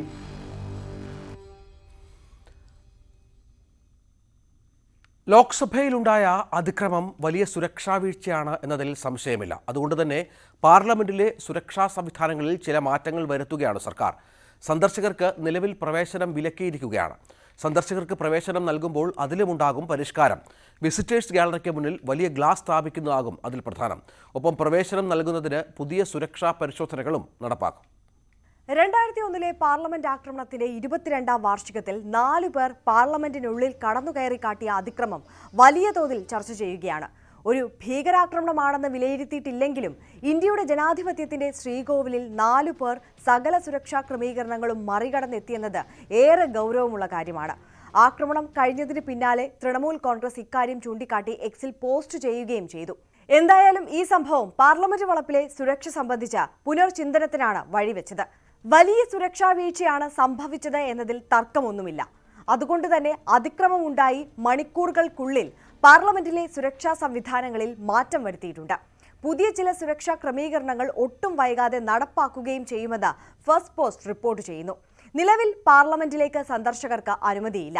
ഇനി ഒരു അറിയിപ്പുണ്ടാകുന്നതുവരെ സന്ദർശക പാസ് അനുവദിക്കേണ്ട എന്നാണ് തീരുമാനം. ഇനി സന്ദർശകരെ അനുവദിക്കുമ്പോൾ അവർക്ക് പ്രവേശനം 4ാമത്തെ ഗേറ്റിലൂടെ മാത്രമായിരിക്കും. മറ്റ് 3 ഗേറ്റുകളിലും ഇല്ലാത്ത വിധം സുരക്ഷാ പരിശോധനകൾ 4ാമത്തെ ഗേറ്റിലുണ്ടാകും. അതുവഴി 4 തലത്തിലുള്ള സുരക്ഷാ ക്രമീകരണം നടപ്പാക്കാനാണ് ആലോചന. ഇതുവരെ 3 ടയർ സെക്യൂരിറ്റി ചെക്കപ്പാണ് സന്ദർശകർക്കുണ്ടായിരുന്നത്. ഏറ്റവും പ്രധാനപ്പെട്ട പരിഷ്കാരം വിസിറ്റേഴ്സ് ഗാലറിക്ക് മുന്നിലായി ഗ്ലാസ് വോൾ സ്ഥാപിക്കുമെന്നതാണ്. നിലവിൽ തുറസായി കിടക്കുകയാണിവിടെ. അതുകൊണ്ട് തന്നെ വിസിറ്റേഴ്സ് ഗാലറിയിൽ ഇരുന്നിരുന്ന അക്രമികൾക്ക് കൈവരികൾ ചാടി MPമാർക്കിടയിലേക്ക് എത്താൻ കഴിഞ്ഞു. ഗ്ലാസ് സ്ഥാപിച്ചാൽ ഇങ്ങനെയുള്ള ഭീഷണി ചെറുക്കാനാകും. മാത്രമല്ല, വിസിറ്റേഴ്സ് ഗാലറിയിലെ ആദ്യത്തെ നിര ഇരിപ്പിടങ്ങൾ ഒഴിച്ചിടാനും തീരുമാനമുണ്ട്. 2ാമത്തെ നിര മുതലേ സന്ദർശകരെ ഇരിക്കാൻ അനുവദിക്കൂ. വിമാനത്താവളങ്ങളിലേതുപോലെ ബോഡി സ്കാനിംഗ് മെഷീനുകൾ സ്ഥാപിക്കാനും തീരുമാനിച്ചിട്ടുണ്ട്. ഇന്നലെ സ്മോക്ക് സ്പ്രേകൾ അക്രമികൾ ഷൂവിൽ ഒളിപ്പിച്ചാണ് കടത്തിയത്. ഇത്തരത്തിൽ ബോഡി സ്കാനിംഗ് മെഷീൻ ഉണ്ടായിരുന്നുവെങ്കിൽ ഇങ്ങനെയൊന്നും ഒളിപ്പിച്ച് കടത്താൻ കഴിയുമായിരുന്നില്ല. പാർലമെന്റിലേക്കുള്ള പ്രവേശനവും കർശനമായ നിരീക്ഷണത്തിലൂടെ മാത്രമായിരിക്കും. മാധ്യമപ്രവർത്തകരും ജീവനക്കാരും അവർക്കായി പ്രത്യേകം നിർദ്ദേശിച്ച ഗേറ്റിലൂടെ മാത്രമേ പോകാവൂ. മറ്റ് ഗേറ്റുകളിലൂടെ ഇവർക്ക് പ്രവേശനം നൽകുന്നതല്ല. ഇവർക്കും കർശനമായ പരിശോധനയ്ക്ക് വിധേയരാകേണ്ടി വരും. MPമാരുടെ പേഴ്സണൽ അസിസ്റ്റന്റ്മാരുടെ സഞ്ചാരവും നിയന്ത്രിക്കും. പാർലമെന്റ് മന്ദിരത്തിനുള്ളിലെ സുരക്ഷാ ഉദ്യോഗസ്ഥരുടെ എണ്ണവും കൂട്ടും. 150 പേരെ അധികമായി നിയോഗിക്കാനാണ് നീക്കം. അതീവ സുരക്ഷാ മേഖലയാണ് parliament security services, Delhi police, parliament duty group തുടങ്ങി നിരവധി സുരക്ഷാ ഏജൻസികൾ ഉൾപ്പെടുന്ന പ്രവർത്തനങ്ങൾക്ക് മേൽനോട്ടം വഹിക്കാനുള്ള ഉത്തരവാദിത്വം ജോയിന്റ് സെക്രട്ടറിക്കാണ് നൽകിയിരിക്കുന്നത്. പല തട്ടുകളായാണ് സുരക്ഷാ സംവിധാനം ഒരുക്കിയിരിക്കുന്നത്. ഏറ്റവും പുതിയ സാങ്കേതിക വിദ്യകളും പരമ്പരാഗത സുരക്ഷാ സംവിധാനങ്ങളും ഉപയോഗിച്ചുള്ള സംവിധാനമാണ് ഇതിൽ ഉൾപ്പെടുന്നത്. ഇതിലും കാലാനുസൃതമായ പരിഷ്കരണമാണ് വരാൻ പോകുന്നത്. പാസുകൾക്കും വരും നാളുകളിൽ നിയന്ത്രണം വരും. രാജ്യസഭയിലേക്കും ലോക്സഭയിലേക്കും പ്രത്യേക നിറത്തിലെ പാസുകളായിരിക്കും നൽകുക. സുപരിചിതമായ ആളുകൾക്ക് മാത്രമേ പാസ് നൽകാവൂ എന്ന നിബന്ധന MPമാർക്കും നൽകും. ഓരോ പാസിനും ഓരോ ID ഉണ്ടായിരിക്കും. മെറ്റൽ ഡിറ്റക്ടേഴ്സ്, ആധുനിക ഉപകരണങ്ങൾ, വാഹനങ്ങളുടെ പ്രവേശനം നിയന്ത്രിക്കുന്നതിന് റേഡിയോ ഫ്രീക്വൻസി ടാഗുകൾ എന്നിവ ഉപയോഗിച്ചാണ് സുരക്ഷാ പരിശോധനകൾ. പാർലമെന്റ് സന്ദർശിക്കുന്നവരുടെ ബാഗുകളും സാധന സാമഗ്രികളും പരിശോധിക്കപ്പെടും. സന്ദർശകർക്ക് അനുമതി നൽകി തുടങ്ങുന്നതോടെ 4 തലങ്ങളിൽ ഈ പരിശോധനയുണ്ടാകും. ചില പാർലമെന്റ് അംഗങ്ങൾക്ക് സുരക്ഷ ഏർപ്പെടുത്തിയിട്ടുണ്ടെങ്കിലും പാർലമെന്റ് കെട്ടിടത്തിനുള്ളിൽ ആയുധങ്ങൾക്ക് പൂർണ്ണ വിലക്കുണ്ട്. പ്രത്യേകം നിയോഗിച്ചിട്ടുള്ള ഉദ്യോഗസ്ഥർക്ക് മാത്രമാണ് ആയുധങ്ങൾ കൈവശം വയ്ക്കാൻ അനുമതിയുള്ളത്. ഇതിനും ഓരോ ഗേറ്റിലും സൂക്ഷ്മമായ പ്രക്രിയയുണ്ട്. Delhi police, parliament duty group, intelligence bureau, special protection group, national security guard എന്നിവയുമായി ചേർന്നാണ് പാർലമെന്റ് സുരക്ഷാ സംവിധാനം പ്രവർത്തിക്കുന്നത്. രാജസ്ഥാൻ മുഖ്യമന്ത്രിയായി ഭജൻലാൽ ശർമ്മ ഇന്ന് സത്യപ്രതിജ്ഞ ചെയ്യും. ദിയാകുമാരിയും പ്രേംചന്ദ് ഭൈരവയും ഉപമുഖ്യമന്ത്രിമാരായി ചുമതലയേൽക്കും. പ്രധാനമന്ത്രി നരേന്ദ്രമോദി ചടങ്ങിൽ പങ്കെടുക്കും. 33 വർഷത്തിന് ശേഷം ആദ്യമായിട്ടാണ് ബ്രാഹ്മണ സമുദായത്തിൽ നിന്ന് ഒരാൾ രാജസ്ഥാൻ മുഖ്യമന്ത്രിയാകുന്നത്. തിങ്കളാഴ്ച പ്രതിരോധ മന്ത്രി രാജ്നാഥ് സിംഗിന്റെ നേതൃത്വത്തിൽ ചേർന്ന യോഗത്തിലാണ് ഭജൻലാൽ ശർമ്മയെ മുഖ്യമന്ത്രിയായി തെരഞ്ഞെടുത്തത്. 4 തവണ BJP സംസ്ഥാന അധ്യക്ഷനായ വ്യക്തി കൂടിയാണ് ഭജൻലാൽ ശർമ്മ.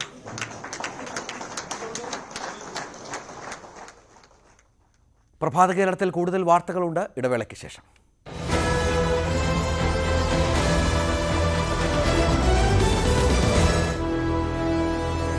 ചേട്ടാ തിളങ്ങി ഇതിനകത്ത് 5 പാക്കറ്റ് കൊടുത്ത് 5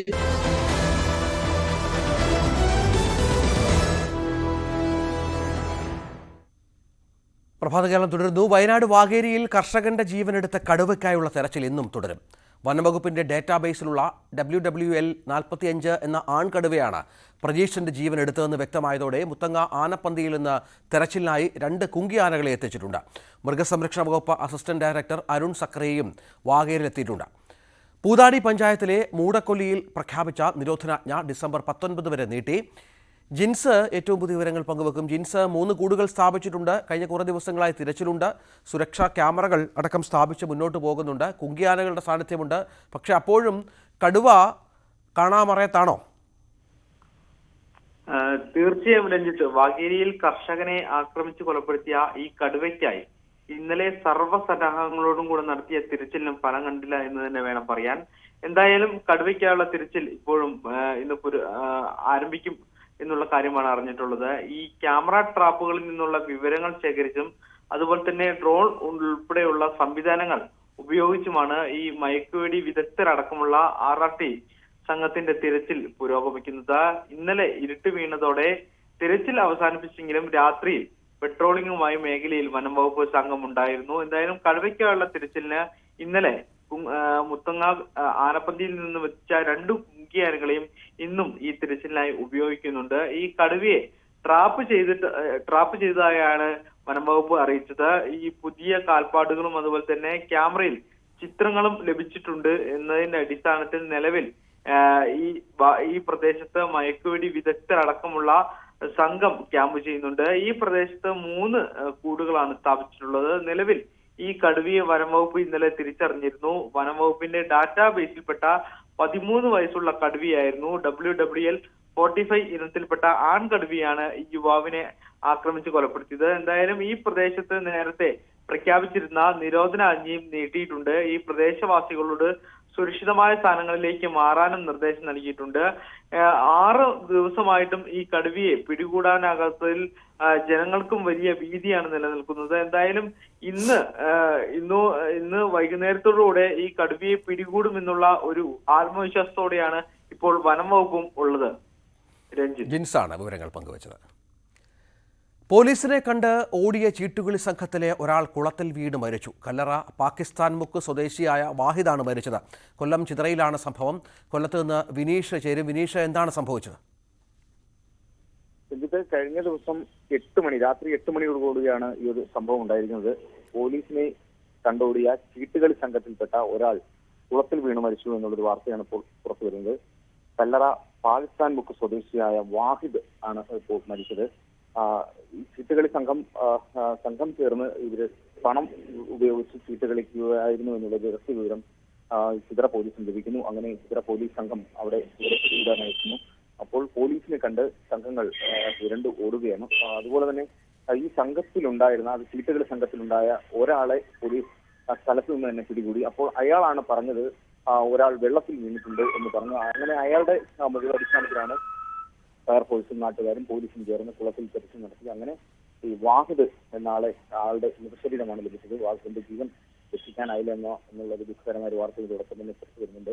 വാഹിദിന്റെ മൃതശരീരം ഇപ്പോൾ കടക്കൽ മോർച്ചറിയിലാണ് സൂക്ഷിച്ചിരിക്കുന്നത്. ശരി, കൊല്ലത്ത് കടക്കലിലാണ് ഈ സംഭവം ഉണ്ടായത് എന്നുള്ളതാണ് ഏറ്റവും പ്രധാനപ്പെട്ട വിവരം.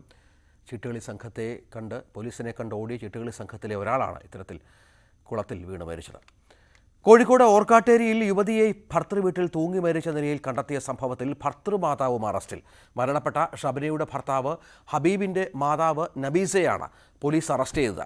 കേസെടുത്തതിന് പിന്നാലെ ഒളിവിൽ പോയ ഇവരെ കോഴിക്കോട്ടെ ലോഡ്ജിൽ നിന്നാണ് പിടികൂടിയത്. ഷെബിനെ മർദ്ദിക്കുന്ന CCTV ദൃശ്യങ്ങൾ പുറത്തുവന്നതിന് പിന്നാലെ ഭർത്താവ് ഹബീബിന്റെ അമ്മാവൻ ഹനീഫയെ അറസ്റ്റ് ചെയ്തിരുന്നു. തുടർന്നാണ് അമ്മ നബീസയും പിടികൂടിയത്. കോഴിക്കോട്ടെ ലോഡ്ജിൽ ഒളിവിൽ കഴിയുകയായിരുന്ന ഇവരെ മൊബൈൽ ഫോൺ ലൊക്കേഷൻ കേന്ദ്രീകരിച്ച് നടത്തിയ അന്വേഷണത്തിലാണ് കണ്ടെത്തിയത്. വടകര കോടതിയിൽ ഹാജരാക്കിയ പ്രതിയെ റിമാൻഡ് ചെയ്തു. ഹനീഫയുടെ ജാമ്യാപേക്ഷ കോടതി തള്ളി.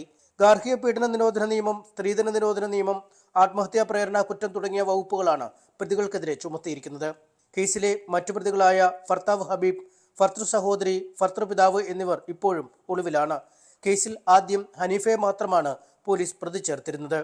ഇതിനെതിരെ പ്രതിഷേധം ശക്തമായതോടെയാണ് മറ്റുള്ളവരെയും പ്രതി ചേർത്തത്. ഈ മാസം 4 രാത്രിയാണ് യുവതിയെ ഭർത്തൃവീട്ടിൽ തൂങ്ങി മരിച്ച നിലയിൽ കണ്ടെത്തിയത്. സംഭവത്തിൽ ഭർത്താവിന്റെ ബന്ധുക്കൾക്കെതിരെ ഗുരുതര ആരോപണങ്ങളാണ് യുവതിയുടെ കുടുംബം ഉന്നയിക്കുന്നത്. കേസിൽ 10 വയസ്സുകാരിയുടെ മൊഴിയടക്കം നിർണായക തെളിവാണ്. ന്യൂസ് 18 കോഴിക്കോട്. AI സാങ്കേതിക വിദ്യ ഉപയോഗിച്ച് വയോധികനെ കബളിപ്പിച്ച് പണം തട്ടിയെടുത്ത കേസിൽ 2 പേർ കൂടി അറസ്റ്റിൽ. നേരത്തെ അറസ്റ്റിലായിരുന്ന മുഖ്യപ്രതി കൗശൽ ഷായുടെ കൂട്ടാളികളാണ് അറസ്റ്റിലായിരിക്കുന്നത്. ഇവരിൽ നിന്നും 40ഓളം സിം കാർഡുകളും നിരവധി ATM കാർഡുകളും ചെക്ക് ബുക്കുകളും പോലീസ് പിടിച്ചെടുത്തു. കേസിൽ 3 പേരാണ് ഇതുവരെ പിടിയിലായത്. മുഖ്യപ്രതി കുശാൽ ഷായ്ക്ക് വേണ്ടിയുള്ള അന്വേഷണം തുടരുകയാണ്. AI തട്ടിപ്പ് കേസിലെ മുഖ്യപ്രതിയായ ഗുജറാത്ത് സ്വദേശി കൗശൽ ഷായ്ക്ക് തട്ടിപ്പിനാവശ്യമായ സഹായങ്ങൾ ചെയ്തു കൊടുത്തവരാണ് പിടിയിലായത്. മഹാരാഷ്ട്ര സ്വദേശികളായ അമൃഷ് അശോക് പട്ടേൽ, സിദ്ധേഷ് ആനന്ദ് കാർവെ എന്നിവർ സിം കാർഡുകളും ബാങ്ക് അക്കൗണ്ടുകളും സംഘടിപ്പിച്ച് നൽകുകയും വ്യാജ വാട്സാപ്പ് ഗ്രൂപ്പുകൾ നിർമ്മിക്കാൻ സഹായം നൽകുകയും ചെയ്തു. ഗോവയിലെ ചൂതാട്ട കേന്ദ്രങ്ങളിൽ നിന്ന് കോഴിക്കോട് സിറ്റി സൈബർ പോലീസും സ്പെഷ്യൽ ഓപ്പറേഷൻ ഗ്രൂപ്പ് നടത്തിയ പരിശോധനയിലാണ് പ്രതികളെ പിടികൂടിയത്. മൊബൈൽ ഫോണുകളും നമ്പറുകളും താമസസ്ഥലവും അടിക്കടി മാറുന്ന സംഘത്തെ ദിവസങ്ങൾ നീണ്ട ശാസ്ത്രീയ അന്വേഷണങ്ങൾക്കൊടുവിലാണ് ചൂതാട്ട കേന്ദ്രത്തിൽ നിന്നും പിടികൂടിയത്. നിരവധി ഓൺലൈൻ തട്ടിപ്പുകൾ നടത്തിയതായി പ്രതികൾ ചോദ്യം ചെയ്യലിൽ സമ്മതിച്ചു. തട്ടിപ്പിന് ഉപയോഗിക്കുന്ന 6 മൊബൈൽ ഫോണുകൾ, 30ലധികം സിം കാർഡുകൾ, 10 ATM കാർഡുകൾ, ബാങ്ക് ചെക്ക് ബുക്ക് എന്നിവയും പ്രതികളിൽ നിന്ന് കണ്ടെടുത്തു. തട്ടിപ്പിന്റെ ആസൂത്രകനായ കുശാൽ ഷായ്ക്ക് വേണ്ടിയുള്ള തെരച്ചിൽ തുടരുകയാണ്. AI സാങ്കേതിക വിദ്യ ഉപയോഗിച്ച് ഇയാൾ ലക്ഷങ്ങളുടെ തട്ടിപ്പ് നടത്തിയതായാണ് വിവരം. എന്നാൽ മിക്ക കേസുകളിലും കുശാൽ ഷായെ നേരിട്ട് ബന്ധിപ്പിക്കുന്ന കണ്ണുകളില്ല. ഗുജറാത്തിലെ വിദൂര ഗ്രാമങ്ങളിലുള്ള കർഷകരുടെയും അക്ഷരാഭ്യാസം പോലുമില്ലാത്ത വയോധികരുടെയും പേരിലാണ് സിം കാർഡുകളും ബാങ്ക് അക്കൗണ്ടുകളും. എന്നാൽ കോഴിക്കോട് നടന്ന തട്ടിപ്പിൽ കുശാൽ ഷായുടെ അക്കൗണ്ടിലേക്കാണ് ആദ്യ പണം പോയത്. അവിടെ നിന്നും ഗോവയിലെ ഗെയിമിംഗ് സ്ഥാപനത്തിന്റെ അക്കൗണ്ടിലേക്കും പിന്നീട് കേസിൽ നേരത്തെ പിടിയിലായ ഷെയ്ഖ് മുർസുവിന്റെ മകന്റെ അക്കൗണ്ടിലേക്കും പോയി. കുശാൽ ഷാ നിലവിൽ നേപ്പാളിലാണെന്നാണ് പോലീസിന് ലഭിച്ചിരിക്കുന്ന വിവരം. കഴിഞ്ഞ ജൂലൈയിലാണ് കോഴിക്കോട് പാലാഴി സ്വദേശി രാധാകൃഷ്ണനിൽ നിന്നും 40,000 രൂപ തട്ടിയത്. ന്യൂസ് 18 കോഴിക്കോട്. യൂത്ത് കോൺഗ്രസിന്റെ വ്യാജ തെരഞ്ഞെടുപ്പ് ID കാർഡ് കേസിൽ സംസ്ഥാന വ്യാപക അന്വേഷണത്തിന് മുഖ്യ തെരഞ്ഞെടുപ്പ് ഓഫീസറുടെ നിർദ്ദേശം. സംസ്ഥാന പോലീസ് മേധാവിക്കാണ് സഞ്ജയ് കൗൾ മുഖ്യ തെരഞ്ഞെടുപ്പ് ഓഫീസർ നിർദ്ദേശം നൽകിയിരിക്കുന്നത്. മുഖ്യ തെരഞ്ഞെടുപ്പ് ഓഫീസറുടെ നിർദ്ദേശപ്രകാരം പോലീസ് വ്യാജ തിരിച്ചറിയൽ കാർഡ് കേസിൽ പ്രാഥമിക അന്വേഷണം നടത്തിയിരുന്നു. സംസ്ഥാന വ്യാപകമായി വിശദമായ അന്വേഷണം വേണമെന്ന റിപ്പോർട്ടിന്റെ പരാമർശത്തിന്റെ അടിസ്ഥാനത്തിലാണ് തെരഞ്ഞെടുപ്പ് ഓഫീസറുടെ നിർദ്ദേശം. കൂടുതൽ തിരിച്ചറിയൽ കാർഡുകൾ നിർമ്മിച്ചിട്ടുണ്ട് എന്ന പരാതിയും പോലീസിന് ലഭിച്ചിട്ടുണ്ട്. മുഖ്യ തെരഞ്ഞെടുപ്പ് ഓഫീസർക്കും സംസ്ഥാന പോലീസ് മേധാവിക്കും ലഭിച്ച പരാതികളുടെ അടിസ്ഥാനത്തിൽ പോലീസ് അന്വേഷണം പുരോഗമിക്കുകയാണ്. കൂടുതൽ യൂത്ത് കോൺഗ്രസ് പ്രവർത്തകർ പോലീസിന്റെ നിരീക്ഷണത്തിലാണ്. ഡിജിറ്റൽ തെളിവുകൾ ശേഖരിച്ച് അതിന്റെ അടിസ്ഥാനത്തിൽ ചോദ്യം ചെയ്യലിലേക്ക് കടക്കും. തെളിവുകൾ ലഭിക്കുന്ന മുറയ്ക്കാകും തുടർ നടപടികൾ. ന്യൂസ് 18 തിരുവനന്തപുരം. മലപ്പുറം പുല്ലാരയിൽ ഭാര്യാപിതാവിനെ കുത്തിക്കൊന്നു. പുല്ലാര സ്വദേശി അയ്യപ്പനാണ് മരിച്ചത്. സംഭവത്തിൽ മകളുടെ ഭർത്താവ് പ്രിനോഷിനെ പോലീസ് കസ്റ്റഡിയിലെടുത്തു. കുടുംബ വഴക്കിനിടെ അയ്യപ്പനെ പ്രിനോഷ് കത്തികൊണ്ട് വയറിലും തലയ്ക്കും കുത്തുകയായിരുന്നു. ഗുരുതര പരിക്കേറ്റ അയ്യപ്പനെ മഞ്ചേരി മെഡിക്കൽ കോളേജിൽ എത്തിച്ചുവെങ്കിലും ജീവൻ രക്ഷിക്കാനായില്ല. അരനൂറ്റാണ്ടോളം കേരളത്തിലെ സിനിമാ തിയേറ്ററുകളിൽ തമിഴ് സിനിമകൾ എത്തിച്ച ഗായത്രി ഫിലിംസ് ഉടമയുടെ കുടുംബം കടക്കണിയെ തുടർന്ന ദുരിതത്തിൽ. പാലക്കാട് സ്വദേശിയായ ധനവും കുടുംബവുമാണ് പാലക്കാട്ട് വാടക വീട്ടിൽ ദുരിതം പേറി കഴിയുന്നത്.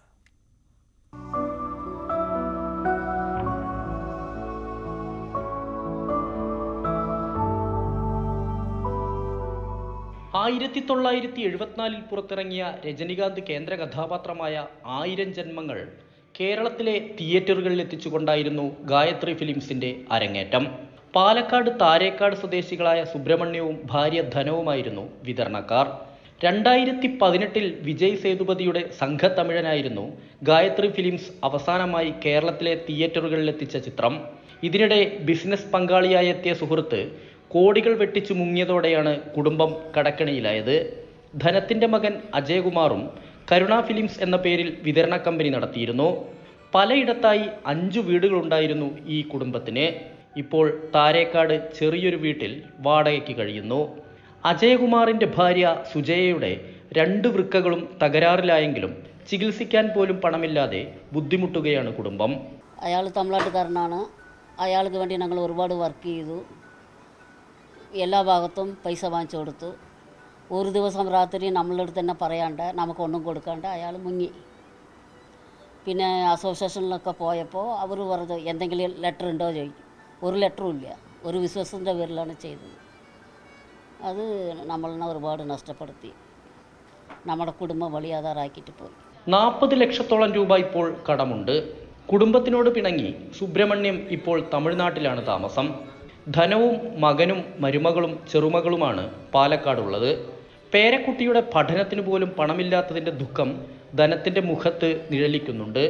ദൈനംദിന ആവശ്യങ്ങൾക്ക് പണമില്ലാതെ ലോട്ടറി വിൽപ്പന നടത്തിയും ഇഡ്ഡലി കച്ചവടം നടത്തിയുമൊക്കെയാണ് അജയകുമാർ കുടുംബത്തെ സംരക്ഷിക്കുന്നത്. ഉദാരമതികളുടെ സഹായമുണ്ടെങ്കിൽ മരുമകളുടെ വൃക്ക മാറ്റിവെക്കൽ ശസ്ത്രക്രിയയെങ്കിലും നടത്താനാകുമെന്ന പ്രതീക്ഷയിലാണിപ്പോൾ ഈ കുടുംബം. ക്യാമറാമാൻ പ്രജിത്ത് കോങ്ങാടിനൊപ്പം എസ് വിനേഷ് കുമാർ, ന്യൂസ് 8.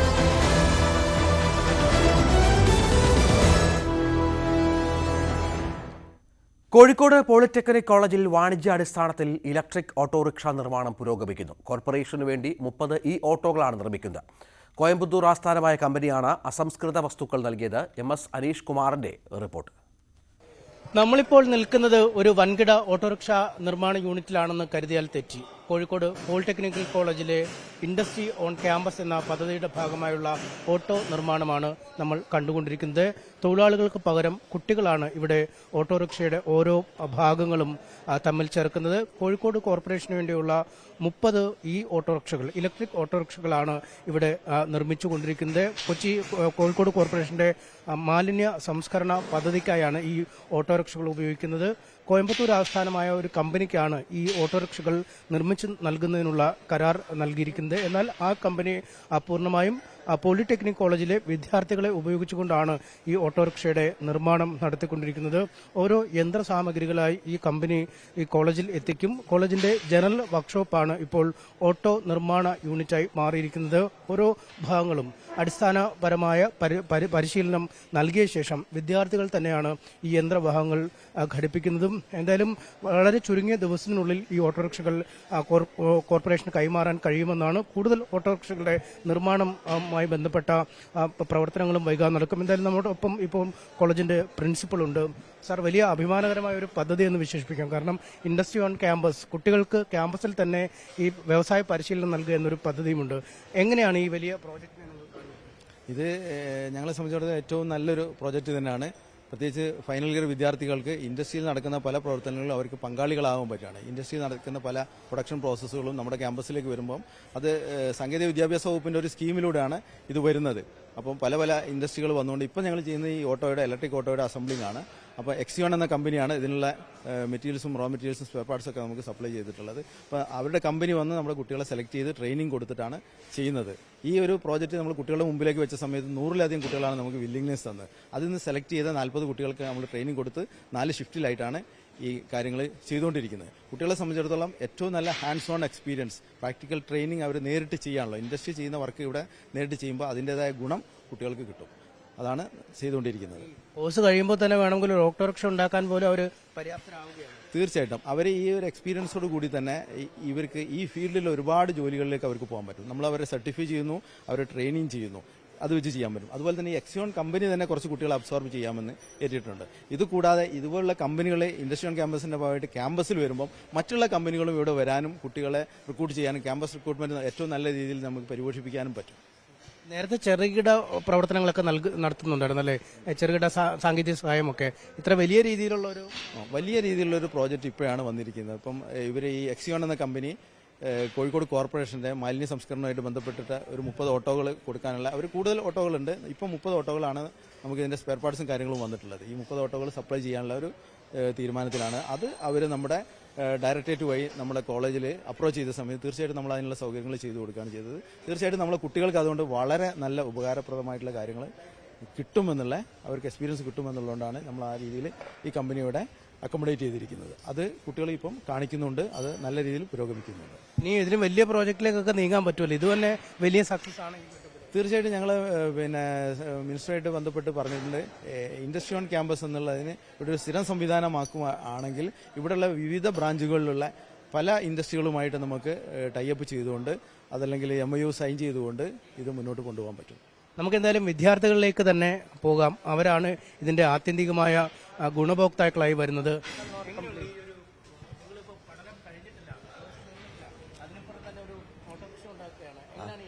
അത് പുതിയൊരു അനുഭവമാണ്. കാരണം ഇതുവരെ ഞങ്ങളെ കോളേജ് അനുഭവത്തിൽ ഇങ്ങനെ ഉണ്ടായിട്ടില്ല.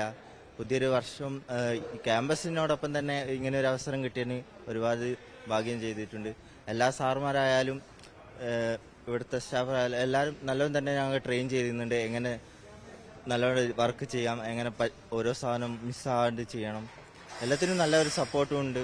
അത് ഇപ്പോൾ ഞങ്ങൾ 30 ടാർഗറ്റ് ചെയ്തിട്ട് ഇനിയും തുടങ്ങാനാണ് ആഗ്രഹിക്കുന്നത്. വലിയൊരു അനുഭവമാണ്. കാരണം ഈ പഠിക്കുന്ന സമയത്ത് തന്നെ കുട്ടികൾക്ക് ഇത്തരം കാര്യങ്ങളിൽ അനുഭവ പരിചയം ലഭിക്കുക എന്നത് പല ഡിപ്പാർട്ട്മെന്റിലുള്ള കുട്ടികളുണ്ട്. Mechanical, chemical, tool and die, electrical എല്ലാവരും ഉണ്ട്. അതിൽ കോൺസെൻട്രേറ്റഡ് ആയി ചെയ്യുന്നത് മെക്കാനിക്കലും ടൂൾ ആൻഡ് ഡൈയും ഇലക്ട്രിക്കലും ആണ്. അവർക്കാണ് കോമൺലി ഇതുമായിട്ട് ടച്ച് ഉണ്ടാവുക. പിന്നെ ബാക്കിയുള്ളവർക്കും ഇതെങ്ങനെ എക്സ്പീരിയൻസ് ചെയ്യാൻ വേണ്ടി ബാക്കി എല്ലാ ഡിപ്പാർട്ട്മെന്റിലുള്ള സ്റ്റുഡൻസിനെ ഇതിലേക്ക് ക്ഷണിച്ചിട്ടുണ്ട്. അപ്പോൾ എല്ലാവരും കൂടി ഒരു 40 മെമ്പേഴ്സാണ് ഇപ്പോൾ ഇവിടെ ഷിഫ്റ്റ് ആയിട്ട് വർക്ക് ചെയ്തുകൊണ്ടിരിക്കുന്നത്. എങ്ങനെയുണ്ട് ഈ എക്സ്പീരിയൻസ്? ഈ പഠിക്കുമ്പോൾ തന്നെ ജോലി ചെയ്യാനുള്ള ഇൻഡസ്ട്രി ഓൺ ക്യാമ്പസ് എന്ന് പറഞ്ഞൊരു പദ്ധതിയുടെ ഭാഗമായിട്ടാണ് ഇത് വന്നത്. അതുകൊണ്ട് തന്നെ നമ്മളൊരു ഇൻഡസ്ട്രിയിൽ പുതിയ ഒരാൾ പോകുന്നതിന് ഉപരി ഒരു എക്സ്പീരിയൻസ്ഡ് പേഴ്സൺ പോകുന്ന പോലെ ആയിരിക്കും നമ്മളൊരു ഇൻഡസ്ട്രിയിലേക്ക് ഫ്രഷേഴ്സിനെക്കാട്ടും ഒരു എക്സ്പീരിയൻസ്ഡ് ആളായിരിക്കും നമ്മൾ. അപ്പോൾ അവിടെ എങ്ങനെ നിൽക്കണം, ഡിസിപ്ലിൻ ആവണം, എങ്ങനെ ഓരോ കാര്യങ്ങൾ ഹാൻഡിൽ ചെയ്യണം എന്നൊക്കെ ഉള്ളതിൻ്റെ ഒരു ബേസ് നമുക്ക് കോളേജിൽ തന്നെ ലഭിക്കുകയാണ്. ഇതൊക്കെ അത്രയും പ്രഷ്യസായ കാര്യങ്ങളാണ്. ഇത് ലഭിച്ചത് എന്തുകൊണ്ട് ഏതൊരു വിദ്യാർത്ഥിക്കും നല്ലതാണെന്നാണ് പറയുന്നത്. ഒട്ടും പകയ്ക്കാതെ പോവാം. യൂണിറ്റിലേക്കാണ് അടുത്ത് പോകുന്നത്, നമുക്ക് ധൈര്യമായിട്ട് പോവാം. എങ്ങനെ ഒരു കോംപ്ലിക്കേഷൻസ് ഒന്നും ഉണ്ടാവില്ല, ഒന്നും ഡീൽ ചെയ്യാനൊന്നും. അതിന്റെ ഒരു ഫിയർ പോവും ഇതിൽ ഡീൽ ചെയ്യാനുള്ള.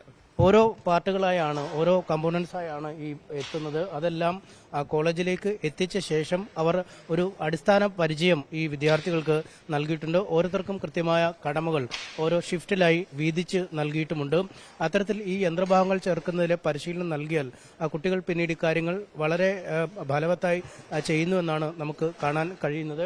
ഓരോരുത്തരും അവരുടെ കടമകൾ, ഓരോ ഭാഗങ്ങൾ എങ്ങനെ കൂട്ടിച്ചേർക്കണം എന്നത് സംബന്ധിച്ച പരിശീലനമുണ്ട്. നമുക്ക് തന്നെ കാണാം, ഓരോ ഭാഗത്തു നിന്നുള്ള കുട്ടികൾ ഓരോ കടമകളാണ് ചെയ്യുന്നത്. ഇലക്ട്രിക്കൽ വിഭാഗത്തിൽ നിന്നുള്ള കുട്ടികളാണെങ്കിൽ ഇലക്ട്രിക്കലുമായി ബന്ധപ്പെട്ട കാര്യങ്ങൾ ചെയ്യും. മെക്കാനിക്കൽ വിഭാഗം അതുമായി ബന്ധപ്പെട്ട കാര്യങ്ങൾ ചെയ്യും. എല്ലാവരും ജോലിയിൽ വ്യാപൃതരായി നിൽക്കുന്ന കാഴ്ച നമുക്ക് അവരോട് തന്നെ ചോദിക്കാം. എങ്ങനെയുണ്ട് ഈ ഒരു എക്സ്പീരിയൻസ്? വളരെ നല്ല കാണുന്നു. എന്തായാലും ബുക്കിൽ നിന്നും മാറി, സിലബസിൽ നിന്നും മാറിയിട്ട് ക്യാമ്പസിൽ ഇങ്ങനെ ഒരു അവസരം ചെയ്യാനുള്ളൊരു വലിയൊരു സംവിധാനം. അതെ അതെ അതെ വളരെ നല്ല ഇതാണ്. പഠിച്ച കാര്യങ്ങൾ അപ്ലൈ ചെയ്യാൻ പറ്റുക എന്നൊക്കെ പറയുമ്പോൾ ഇത് നല്ല കാര്യമായിട്ടാണ്. കാണുമ്പോൾ സന്തോഷമാണ്. ഇത് ഞങ്ങൾ ഉണ്ടാക്കിയതാണെന്നൊക്കെ പറയുമ്പോൾ ഞങ്ങൾക്ക് തന്നെ ഒരു അഭിമാനമാണ്. ഇതാണ് ഈ പഠനം പൂർത്തിയായാൽ പിന്നീട് ഈ സർട്ടിഫിക്കറ്റ് ലഭിക്കും. ഒപ്പം കുറെ ആളുകളെ നേരിട്ട് അധികൃതർ ഈ ജോലിയിലേക്ക് പ്രവേശിപ്പിക്കുമെന്നും പറയുന്നു. ഇപ്പോൾ ലൈറ്റ് ഫിറ്റ് ചെയ്യുന്ന തിരക്കിലാണ്. എങ്ങനെയാണ് നിങ്ങൾ ഈ ഓരോ ഭാഗങ്ങളായാണ്? അതെ, അസംബ്ലി ആയിട്ട് നമ്മൾ ചെയ്യും. ഇപ്പം ഫസ്റ്റ് ദിവസം ഇതൊരു ചേസസ് ആയിരിക്കും. അതിൽ നമ്മൾ എല്ലാം ഫിറ്റ് ചെയ്യും.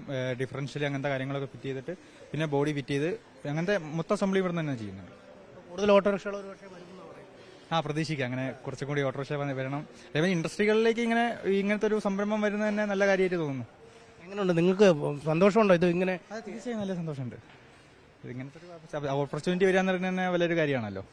ഏതാണ്ട് 2 ലക്ഷത്തിലധികം രൂപ ചിലവാണ് ഈ ഓട്ടോറിക്ഷയ്ക്ക് എത്തുന്നതെന്നാണ് കരുതുന്നത്. പക്ഷേ അതിൻ്റെ ഈ അടിസ്ഥാന ഘടകങ്ങൾക്ക് മാത്രം പണമാവും. അതിനേക്കാൾ കൂടുതൽ പണമാവും ഇത് നിരത്തിലിറങ്ങുമ്പോൾ പക്ഷേ കുട്ടികൾക്ക് പൂർണ്ണമായും ഒരു സ്റ്റൈപ്പൻഡ് എന്ന രീതിയിൽ ലഭിക്കും. ഒപ്പം അവർക്ക് സർട്ടിഫിക്കറ്റ് ലഭിക്കും. കുറച്ച് വിദ്യാർത്ഥികളെ ഈ കമ്പനി തന്നെ ഏറ്റെടുക്കും. മറ്റ് പുതിയ ഇത്തരത്തിലെ പദ്ധതികളും ഈ ഓട്ടോറിക്ഷയ്ക്ക് സമാനമായ വലിയ പദ്ധതികൾ കൂടി ഇങ്ങോട്ട് വരാനുള്ള തയ്യാറെടുപ്പുണ്ട്. എന്തായാലും വിദ്യാർത്ഥികൾക്ക് വലിയ ആത്മവിശ്വാസം പകരുന്ന ഒരു പദ്ധതിയായി തന്നെയാണ് ഇത് മാറുന്നത്. MS സനീഷ് കുമാർ റിപ്പോർട്ടാണ് കണ്ടത്. ഇന്ത്യയിലെ ഏറ്റവും വലിയ കള്ളപ്പണവേട്ടയാണ് ഇക്കഴിഞ്ഞ ദിവസങ്ങളിൽ നടന്നത്. ജാർഖണ്ഡിലെ കോൺഗ്രസ് MP ധീരജ് സാഹുവിന്റെ വീടുകളിലും ഓഫീസുകളിലും നിന്ന് പിടിച്ചത് ചില്ലറ തുകയൊന്നുമല്ല, 351 കോടിയാണ്. അലമാരകളിലും വീട്ടിലെ രഹസ്യ അറകളിലുമാണ് ഇത് സൂക്ഷിച്ചിരുന്നത്. 80ഓളം ഉദ്യോഗസ്ഥർ രാപ്പകലില്ലാതെ 6 ദിവസം എണ്ണിയാണ് തുക തിട്ടപ്പെടുത്തിയത്. ഈ തുക 200ഓളം ചാക്കുകളിലും ട്രങ്ക് പെട്ടികളിലുമായി ബാങ്കിലേക്ക് മാറ്റി. ഈ പണം തൽക്കാലം ആർക്കും ഉപയോഗിക്കാനാവില്ല. കേസ് തീരണം തീരുമാനമാകാൻ. ഇന്ത്യയുടെ ചരിത്രത്തിലെ ഏറ്റവും വലിയ കള്ളപ്പണവേട്ട 1ഉം 2ഉം 100ഉം കോടിയല്ല, 350 കോടിയിലേറെ രൂപയുടെ പച്ച നോട്ടുകൾ. വീട്ടിൽ രഹസ്യ അറകളിൽ ഒളിപ്പിച്ചു വെച്ച പണം 5 ദിവസം നീണ്ട റെയ്ഡിലാണ് ആദായനികുതി വകുപ്പ് ഉദ്യോഗസ്ഥർ കണ്ടെത്തിയത്. പ്രതി കോൺഗ്രസിന്റെ MP ധീരജ് സാഹു. ഒഡീഷയിലെയും ജാർഖണ്ഡിലെയും ശതകോടീശ്വരനാണ് വലിയ കോൺഗ്രസ് പാരമ്പര്യമുള്ള ഈ നേതാവ്. ഇത്രയധികം ശ്രമകരമായ റെയ്ഡും നോട്ടെണ്ണലും പോലും ഒരുപക്ഷെ ഇന്ത്യയിൽ ആദ്യമായിട്ടായിരിക്കും ഉണ്ടായിട്ടുണ്ടാവുക. 351 കോടി രൂപ ധീരജ് സാഹുവിന്റെ വീടുകളിൽ നിന്നും പിടികൂടിയെന്നാണ് പ്രാഥമിക കണക്ക്. ധീരജ് സാഹുവിന്റെ കുടുംബ സ്ഥാപനമായ ബൽദേവ് സാഹു ആൻഡ് സൺസിന് കീഴിലെ ഡിസ്റ്റിലറിയിലെ നികുതി വെട്ടിപ്പ് അന്വേഷണത്തിൽ തുടങ്ങിയ റെയ്ഡാണ് ഇന്ത്യയിലെ തന്നെ എക്കാലത്തെയും ഏറ്റവും വലിയ കള്ളപ്പണവേട്ടയിലെത്തിയത്. ഡിസംബർ 6-നാണ് ബൗദ്ധ് ഡിസ്റ്റിലറിയിൽ റെയ്ഡ് തുടങ്ങിയത്. പിന്നെ അത് ധീരജ് സാഹുവിന്റെ വീട്ടിലേക്കും നീണ്ടു. തുടർന്ന് ധീരജ് സാഹുവിന്റെ വീടുകളിലും ബന്ധുവീടുകളിലും റെയ്ഡായി. മണിക്കൂറുകൾ പിന്നിട്ടു, ദിവസങ്ങൾ പിന്നിട്ടു. 5-ാം ദിവസമാണ് റെയ്ഡ് പൂർത്തിയായത്. ധീരജ് സാഹുവിന്റെ വീട്ടിലെ റെയ്ഡ് ഇന്ത്യയിലെ എക്കാലത്തെയും ഏറ്റവും വലിയ കള്ളപ്പണവേട്ടയായി മാറുന്നത് എങ്ങനെയെന്ന് നോക്കാം. സാധാരണഗതിയിൽ അത്ര പെട്ടെന്ന് നടക്കുന്ന ഒരു കാര്യമല്ല ആദായനികുതി വകുപ്പിന്റെ റെയ്ഡ്. അതുകൊണ്ട് തന്നെ ധീരജ് സാഹുവിന്റെ വീടുകളിൽ നടന്ന റെയ്ഡ് പെട്ടെന്നുണ്ടായ കാര്യമല്ലെന്ന് ഉറപ്പ്. ഏറെ നാളായി കേന്ദ്ര ഏജൻസികളുടെ നിരീക്ഷണത്തിലായിരുന്നു Dheeraj Sahu. Income tax act 132(1) പ്രകാരം income tax principal director general, director general, principal director, director, chief commissioner, principal commissioner എന്നീ പദവികളിലുള്ളവർക്കാണ് റെയ്ഡിന് ഉത്തരവിടാൻ അധികാരമുള്ളത്. ഉത്തരവിട്ട് കഴിഞ്ഞാൽ സെർച്ച് വാറന്റുമായി സംഘമെത്തും. പിടിച്ചെടുക്കുന്ന പണമോ മറ്റ് സമ്പത്തോ ഈ ഏജൻസികളുടെ പക്കൽ സൂക്ഷിക്കാനാകില്ലെന്നുമാണ് നിയമം. ധീരജ് സാഹുവിന്റെ കള്ളപ്പണം പിടിച്ചതിലേക്ക് എത്തിയ റെയ്ഡ് തുടങ്ങിയത് ഒഡീഷയിലെ ബൊലംഗിറിലുള്ള ബൽദേവ് സാഹു ഗ്രൂപ്പ് ഓഫ് കമ്പനീസിന്റെ ഡിസ്റ്റിലറിയിലായിരുന്നു. അതേസമയം തിത്ലഗഡ്, സംബർപൂർ, സുന്ദർഗഡ്, ഭുവനേശ്വർ എന്നിവിടങ്ങളിലും ജാർഖണ്ഡിലെ ചിലയിടങ്ങളിലും റെയ്ഡ് തുടങ്ങി.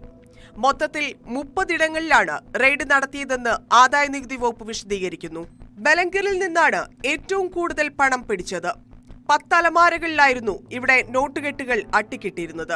റെയ്ഡ് തുടങ്ങിയതിന് പിന്നാലെ പണം കണ്ടെത്തിയതോടെ സമീപ ബ്രാഞ്ചുകളിലെ SBI ഉദ്യോഗസ്ഥരെ ആദായനികുതി വകുപ്പ് വിളിച്ചു വരുത്തി. 80ഓളം ഉദ്യോഗസ്ഥരാണ് എത്തിയത്. ഇവർ രാപ്പകലില്ലാതെ പിടിച്ചെടുത്ത പണം എണ്ണാനിരുന്നു. പുറത്ത് സുരക്ഷ നൽകിയവരും ഡ്രൈവർമാരുമെല്ലാമായി വേറെയും 200 പേരെ റെയ്ഡുമായി ബന്ധപ്പെട്ട് നിയോഗിച്ചിരുന്നു. 9 നോട്ടെണ്ണൽ യന്ത്രങ്ങളാണ് ആദ്യം എത്തിച്ചത്. ഇത് മതിയാകില്ലെന്ന് കണ്ടപ്പോഴാണ് മറ്റു ബാങ്കുകളിലെ നോട്ടെണ്ണൽ യന്ത്രങ്ങളും എത്തിച്ചത്. ആകെ 40 എണ്ണം വേണ്ടി വന്നു. ചിലത് ബാക്കപ്പായാണ് കൊണ്ടുവന്നത്. എണ്ണി തിട്ടപ്പെടുത്തിയ പണം ചാക്കുകളിലും ട്രങ്ക് പെട്ടികളിലുമാണ് നിറച്ചത്. തുടർന്നാണ് ഇവ സീഷർ ലിസ്റ്റ് തയ്യാറാക്കി ബാങ്കിലേക്ക് മാറ്റിയത്. എന്താണ് 80ഓളം ഉദ്യോഗസ്ഥർ രാപ്പകലില്ലാതെ 40 നോട്ടെണ്ണൽ യന്ത്രങ്ങളിൽ എണ്ണിയെടുത്ത 351 കോടി രൂപയ്ക്ക് സംഭവിക്കുക? കള്ളപ്പണമാണെന്ന് ഉറപ്പിച്ചു കഴിഞ്ഞ സ്ഥിതിക്ക് ഈ പണം ആർക്കാണ് ഉപയോഗിക്കാനാവുക എന്ന് നോക്കാം. Prevention of money laundering act അഥവാ PMLA പ്രകാരമാണ് ഈ പണം പിടിച്ചെടുത്തിരിക്കുന്നത്. എണ്ണി തിട്ടപ്പെടുത്തിയത് സ്റ്റേറ്റ് ബാങ്ക് ഓഫ് ഇന്ത്യയുടെ ഓഫീസർമാരും. പിടിച്ചെടുത്ത പണം എത്ര, 100ന്റെ നോട്ടുകൾ എത്ര, 500ന്റെ നോട്ടുകൾ എത്ര എന്നിങ്ങനെ ഈ ബാങ്ക് ഓഫീസർമാരുടെ സാന്നിധ്യത്തിൽ തന്നെ സീഷർ ലിസ്റ്റും തയ്യാറാക്കി. പിന്നീട് പണം പെട്ടികളിലും ചാക്കുകളിലുമാക്കി സീൽ ചെയ്തു. തുടർന്ന് SBIയിൽ ആദായനികുതി വകുപ്പിനുള്ള പേഴ്സണൽ ഡെപ്പോസിറ്റ് അക്കൗണ്ടിലേക്കാണ് ഈ പണം നിക്ഷേപിച്ചത്. ഓരോ സംസ്ഥാനത്തും SBIയിലും RBI ഓഫീസുകളിലും തെരഞ്ഞെടുത്ത ബ്രാഞ്ചുകളിലാണ് കേന്ദ്ര ഏജൻസികൾക്ക് പേഴ്സണൽ ഡെപ്പോസിറ്റ് ഉള്ളത്. നികുതി വെട്ടിച്ചതിന് പിടികൂടിയ പണം നിക്ഷേപിക്കാനുള്ളതാണ് ഈ അക്കൗണ്ടുകൾ. ഈ പണം കേന്ദ്ര ഏജൻസികൾക്കോ SBIക്കോ സർക്കാരിനോ ഒരു കാര്യത്തിനും തൽക്കാലം ഉപയോഗിക്കാനാകില്ല. ബാങ്കിലെത്തിച്ചിരിക്കുന്ന ഈ പണം ഒരു അഡ്ജുഡിക്കേറ്റിംഗ് അതോറിറ്റി 6 മാസത്തിനുള്ളിൽ സ്ഥിരീകരിച്ചിരിക്കണമെന്നാണ് നിയമം. അതിനുശേഷവും ഈ പണം ഇതു സംബന്ധിച്ച കേസിൽ വിചാരണ പൂർത്തിയാകും വരെ അങ്ങനെ തന്നെ സൂക്ഷിക്കേണ്ടി വരും. വിചാരണയിൽ പ്രതി കുറ്റക്കാരനല്ലെന്ന് കണ്ടെത്തിയാൽ ഈ പണം മുഴുവനായും തിരികെ നൽകും. അല്ലാത്തപക്ഷം അത് കേന്ദ്ര സർക്കാരിന്റെ പരിധിയിലേക്ക് മാറും. പിന്നീട് ഇതെങ്ങനെ ഉപയോഗിക്കണമെന്ന് കേന്ദ്ര സർക്കാരിന് തീരുമാനിക്കാം. ഹമാസിനെതിരായ യുദ്ധം ഇസ്രായേലിൽ തുടക്കത്തിൽ വലിയ ലോക പിന്തുണയാണ് നൽകിയത്. ലോകരാജ്യങ്ങളിൽ ബഹുഭൂരിപക്ഷവും ഇസ്രായേലിനൊപ്പമായിരുന്നു. എന്നാൽ അതിൽ ചില മാറ്റങ്ങൾ വരുന്നതാണ് പുതിയ റിപ്പോർട്ടുകൾ. ഈ മാറ്റത്തിന് കാരണമായത് ഗാസയിൽ ഇസ്രായേൽ നടത്തുന്ന യാതൊരു നിയന്ത്രണവുമില്ലാത്ത ആക്രമണങ്ങളും. ഗാസയുടെ വലിയൊരു പങ്ക് പ്രദേശത്തെയും തകർത്ത ആക്രമണം ഇങ്ങനെ തുടർന്നാൽ ലോകത്തിന്റെ പിന്തുണ ഇസ്രായേലിന് നഷ്ടമാകുമെന്ന മുന്നറിയിപ്പ് അമേരിക്കൻ പ്രസിഡന്റ് ജോ ബൈഡനും നൽകിക്കഴിഞ്ഞു. ഒക്ടോബർ 7 തുടങ്ങി 2 മാസത്തിലേറെ പിന്നിടുന്ന ഹമാസിനെതിരായ യുദ്ധത്തിൽ ഇസ്രയേൽ ഏറെ മുന്നേറി. ഹമാസിന്റെ തട്ടകമായ ഗാസ ഏതാണ്ട് 3/4 ഭാഗവും തകർത്ത് കളഞ്ഞിരിക്കുകയാണ് ഇടതടവില്ലാതെ തുടരുന്ന ബോംബാക്രമണവും മിസൈൽ വർഷവും. പക്ഷേ ഇസ്രായേൽ പ്രധാനമന്ത്രി ബെഞ്ചമിൻ നെതന്യാഹു നടത്തിയ ഈ ഉഗ്ര ആക്രമണം അവർക്കു തന്നെ തിരിച്ചടിയാകുമോ എന്ന സംശയത്തിലാണ് ലോകം. ഇത്രയും കടുത്ത ആക്രമണം നടത്തിയത് ഇസ്രയേലിനുണ്ടായിരുന്ന പിന്തുണ ഇല്ലാതാക്കാൻ വഴിവെച്ചേക്കുമെന്ന മുന്നറിയിപ്പ് നൽകുന്നത് മറ്റാരുമല്ല, ഇസ്രയേലിന്റെ ഏറ്റവും വലിയ സഖ്യകക്ഷിയായ അമേരിക്ക തന്നെയാണ്. അമേരിക്കൻ പ്രസിഡന്റ് ജോ ബൈഡനാണ് ഇങ്ങനെയൊരു മുന്നറിയിപ്പ് ഇസ്രയേലിന് നൽകുന്നത്. കഴിഞ്ഞ ദിവസം UN-ൽ 153 രാജ്യങ്ങൾ ഒപ്പുവെച്ച് ഗാസയിൽ ഇസ്രയേൽ അടിയന്തരമായി വെടിനിർത്തണമെന്ന കരട് പ്രമേയം അവതരിപ്പിച്ചതിന് പിന്നാലെയാണ് ബൈഡൻ ഇങ്ങനെയൊരു പ്രസ്താവന നടത്തിയതെന്നാണ് ലോകമാധ്യമങ്ങൾ റിപ്പോർട്ട് ചെയ്യുന്നത്.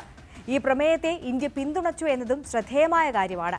ഇതുവരെ ഈ യുദ്ധത്തിൽ ഇസ്രയേലിന്റെ നിലപാടിനെ ഇന്ത്യ തള്ളിപ്പറഞ്ഞിട്ടില്ല. സ്വതന്ത്ര പലസ്തീൻ എന്ന ആശയത്തോട് അനുഭാവമുണ്ടെങ്കിലും ഹമാസിനെതിരായ പോരാട്ടത്തിൽ ഇസ്രയേലിന് ഉറച്ച പിന്തുണ പ്രഖ്യാപിച്ച രാജ്യമാണ് ഇന്ത്യ. ഇന്ത്യയുടെ ഈ നിലപാടുകളിൽ ഒന്നും മാറ്റം വന്നിട്ടില്ല.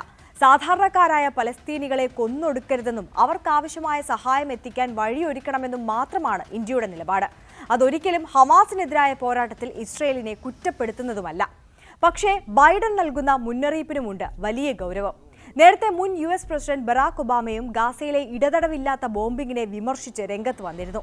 ഇങ്ങനെ ആക്രമണം തുടർന്നാൽ അത് ഗാസയിലെ വരും തലമുറകളെ കൂടി ഇസ്രയേലിന് എതിരാക്കുമെന്നായിരുന്നു യുദ്ധത്തിന്റെ ആദ്യ ആഴ്ചകളിൽ ഒബാമയുടെ നിലപാട് പ്രഖ്യാപനം. ഇതൊന്നും വെച്ച് അമേരിക്ക ഇസ്രയേലിന് എതിരായി എന്ന് പറയാനാവില്ല. ഇസ്രയേലിന് എല്ലാ സഹായവും നൽകിക്കൊണ്ട് തന്നെയാണ് ബൈഡൻ ഒരു മുന്നറിയിപ്പ് നൽകുന്നത്. അത് യുദ്ധം ഇങ്ങനെ നീണ്ടാൽ ആക്രമണ തന്ത്രങ്ങളിൽ ഇസ്രയേലി പ്രധാനമന്ത്രി ബെഞ്ചമിൻ നെതന്യാഹു ഒരു കരുതൽ സൂക്ഷിക്കണമെന്ന സൂചന മാത്രമായി കണ്ടാൽ മതി. UN-ലെ വോട്ടെടുപ്പിൽ Germany, Hungary, Italy, Ukraine, UK എന്നിവർ ഇക്കുറിയും വിട്ടുനിന്നു. ഏഷ്യയിലെ എല്ലാ രാജ്യങ്ങളും പ്രമേയത്തെ അനുകൂലിച്ചു. ആകെ 153 രാജ്യങ്ങളാണ് അടിയന്തര വെടിനിർത്തൽ വേണമെന്ന നിലപാടെടുത്തത്. 10 രാജ്യങ്ങൾ എതിർത്ത് വോട്ട് ചെയ്തു. 23 രാജ്യങ്ങൾ വിട്ടുനിന്നു. ഈജിപ്റ്റാണ് അടിയന്തര വെടിനിർത്തൽ വേണമെന്ന ആവശ്യം ശക്തമായി ഉന്നയിക്കുന്നത്. എല്ലാ ബന്ധികളെയും ഉപാധിരഹിതമായി മോചിപ്പിക്കണമെന്നും പ്രമേയം ആവശ്യപ്പെടുന്നുണ്ട്. എന്നാൽ ഈ പ്രമേയത്തിൽ ഹമാസ് എന്ന പേര് പരാമർശിച്ചിട്ടുമില്ല. അതിനാൽ ഹമാസ് എന്ന പേര് ചേർക്കണമെന്ന് ഓസ്ട്രിയ ഭേദഗതി മുന്നോട്ട് വെച്ചു. ഒക്ടോബർ 7 ഹമാസ് നടത്തിയ ഹീനമായ ഭീകരാക്രമണത്തെ അപലപിക്കണമെന്നും ഏകകണ്ഠമായി പ്രതിഷേധം അറിയിക്കണമെന്നുമുള്ള ഭേദഗതി അമേരിക്കയും മുന്നോട്ട് വെച്ചു. പ്രമേയത്തെ പിന്തുണച്ചു എന്നതുപോലെ തന്നെ ഹമാസിനെതിരായ ഈ 2 ഭേദഗതികളെയും ഇന്ത്യ അനുകൂലിച്ചിട്ടുമുണ്ട്. അതേസമയം ഗാസയിൽ ഇസ്രയേൽ രൂക്ഷമായ ആക്രമണം തുടരുകയാണ്. ഗാസയിലെ 40% കെട്ടിടങ്ങളും ഇസ്രയേലി ബോംബിംഗിലും മിസൈൽ വർഷത്തിലും തകർന്നടിഞ്ഞതായി കഴിഞ്ഞ ദിവസം ദി ടെലിഗ്രാഫ് റിപ്പോർട്ട് ചെയ്തിരുന്നു. പലസ്തീനിൽ കടുത്ത പട്ടിണിയാണ് ജനങ്ങൾ നേരിടുന്നതെന്ന റിപ്പോർട്ട് BBC പുറത്തുവിട്ടിരുന്നു. ഇതിന്റെ എല്ലാം തുടർച്ചയായാണ് അടിയന്തര വെടിനിർത്തൽ ഏർപ്പെടുത്തണമെന്ന ആവശ്യം ഉയർന്നത്. പലസ്തീനിലെ ജനങ്ങൾക്ക് ഭക്ഷണവും അവശ്യ വസ്തുക്കളും എത്തിക്കാനാണ് ഇത്. ഇപ്പോഴത്തെ യുദ്ധ സാഹചര്യത്തിൽ പലയിടത്തും ഈ ആശ്വാസ പ്രവർത്തനങ്ങൾ നടക്കുന്നില്ല. ആശുപത്രികളെല്ലാം തന്നെ ഇസ്രയേലി ആക്രമണത്തിൽ തകർന്നിട്ടുണ്ട്. അതുകൊണ്ട് മതിയായ വൈദ്യസഹായവും ലഭിക്കുന്നില്ല. എന്നാൽ പലസ്തീനിലെ സാധാരണക്കാരായ ജനങ്ങളെ ഹമാസ് മനുഷ്യ കവചമാക്കുകയാണെന്നാണ് ഇസ്രയേലിന്റെ ആരോപണം. ഇത് ഏതാണ്ട് ശരിയുമാണ്. ഹമാസ് ഭീകരർ ഇപ്പോൾ കേന്ദ്രമാക്കുന്നത് ജനവാസ മേഖലകളിലാണ്. ഇവിടങ്ങളിൽ ഭീകര സാന്നിധ്യം തിരിച്ചറിയുന്നതിനെ തുടർന്ന് ഇസ്രയേൽ രൂക്ഷമായ ആക്രമണം നടത്തുന്നു.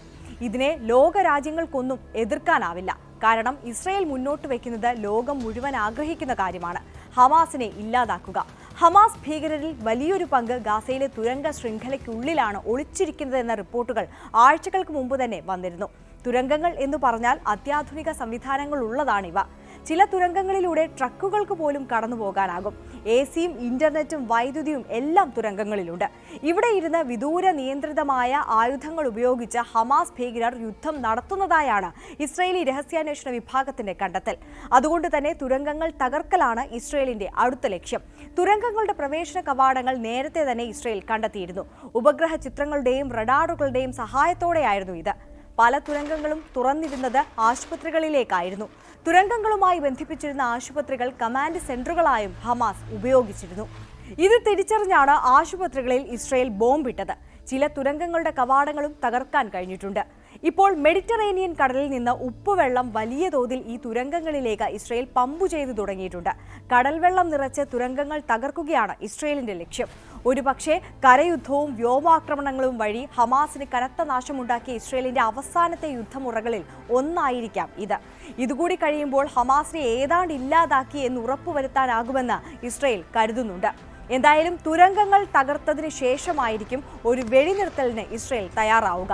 അതിനും കാരണമുണ്ട്. ഇപ്പോൾ ഒരു വെടിനിർത്തൽ പ്രഖ്യാപിച്ചാൽ അതെത്ര മാനുഷിക വശം ചൂണ്ടിക്കാണിച്ചതായാലും ഇസ്രയേലിന് വരുത്തുക വലിയ നഷ്ടമായിരിക്കും. ഒളിച്ചിരിക്കുന്ന ഹമാസ് ഭീകരർക്ക് വീണ്ടും കൂട്ടായ്മയുണ്ടാക്കാനും ആശയവിനിമയം ശക്തമാക്കാനും പുതിയ യുദ്ധമുറകൾ ആവിഷ്കരിക്കാനും ഈ സമയം കൊണ്ട് സാധിക്കും.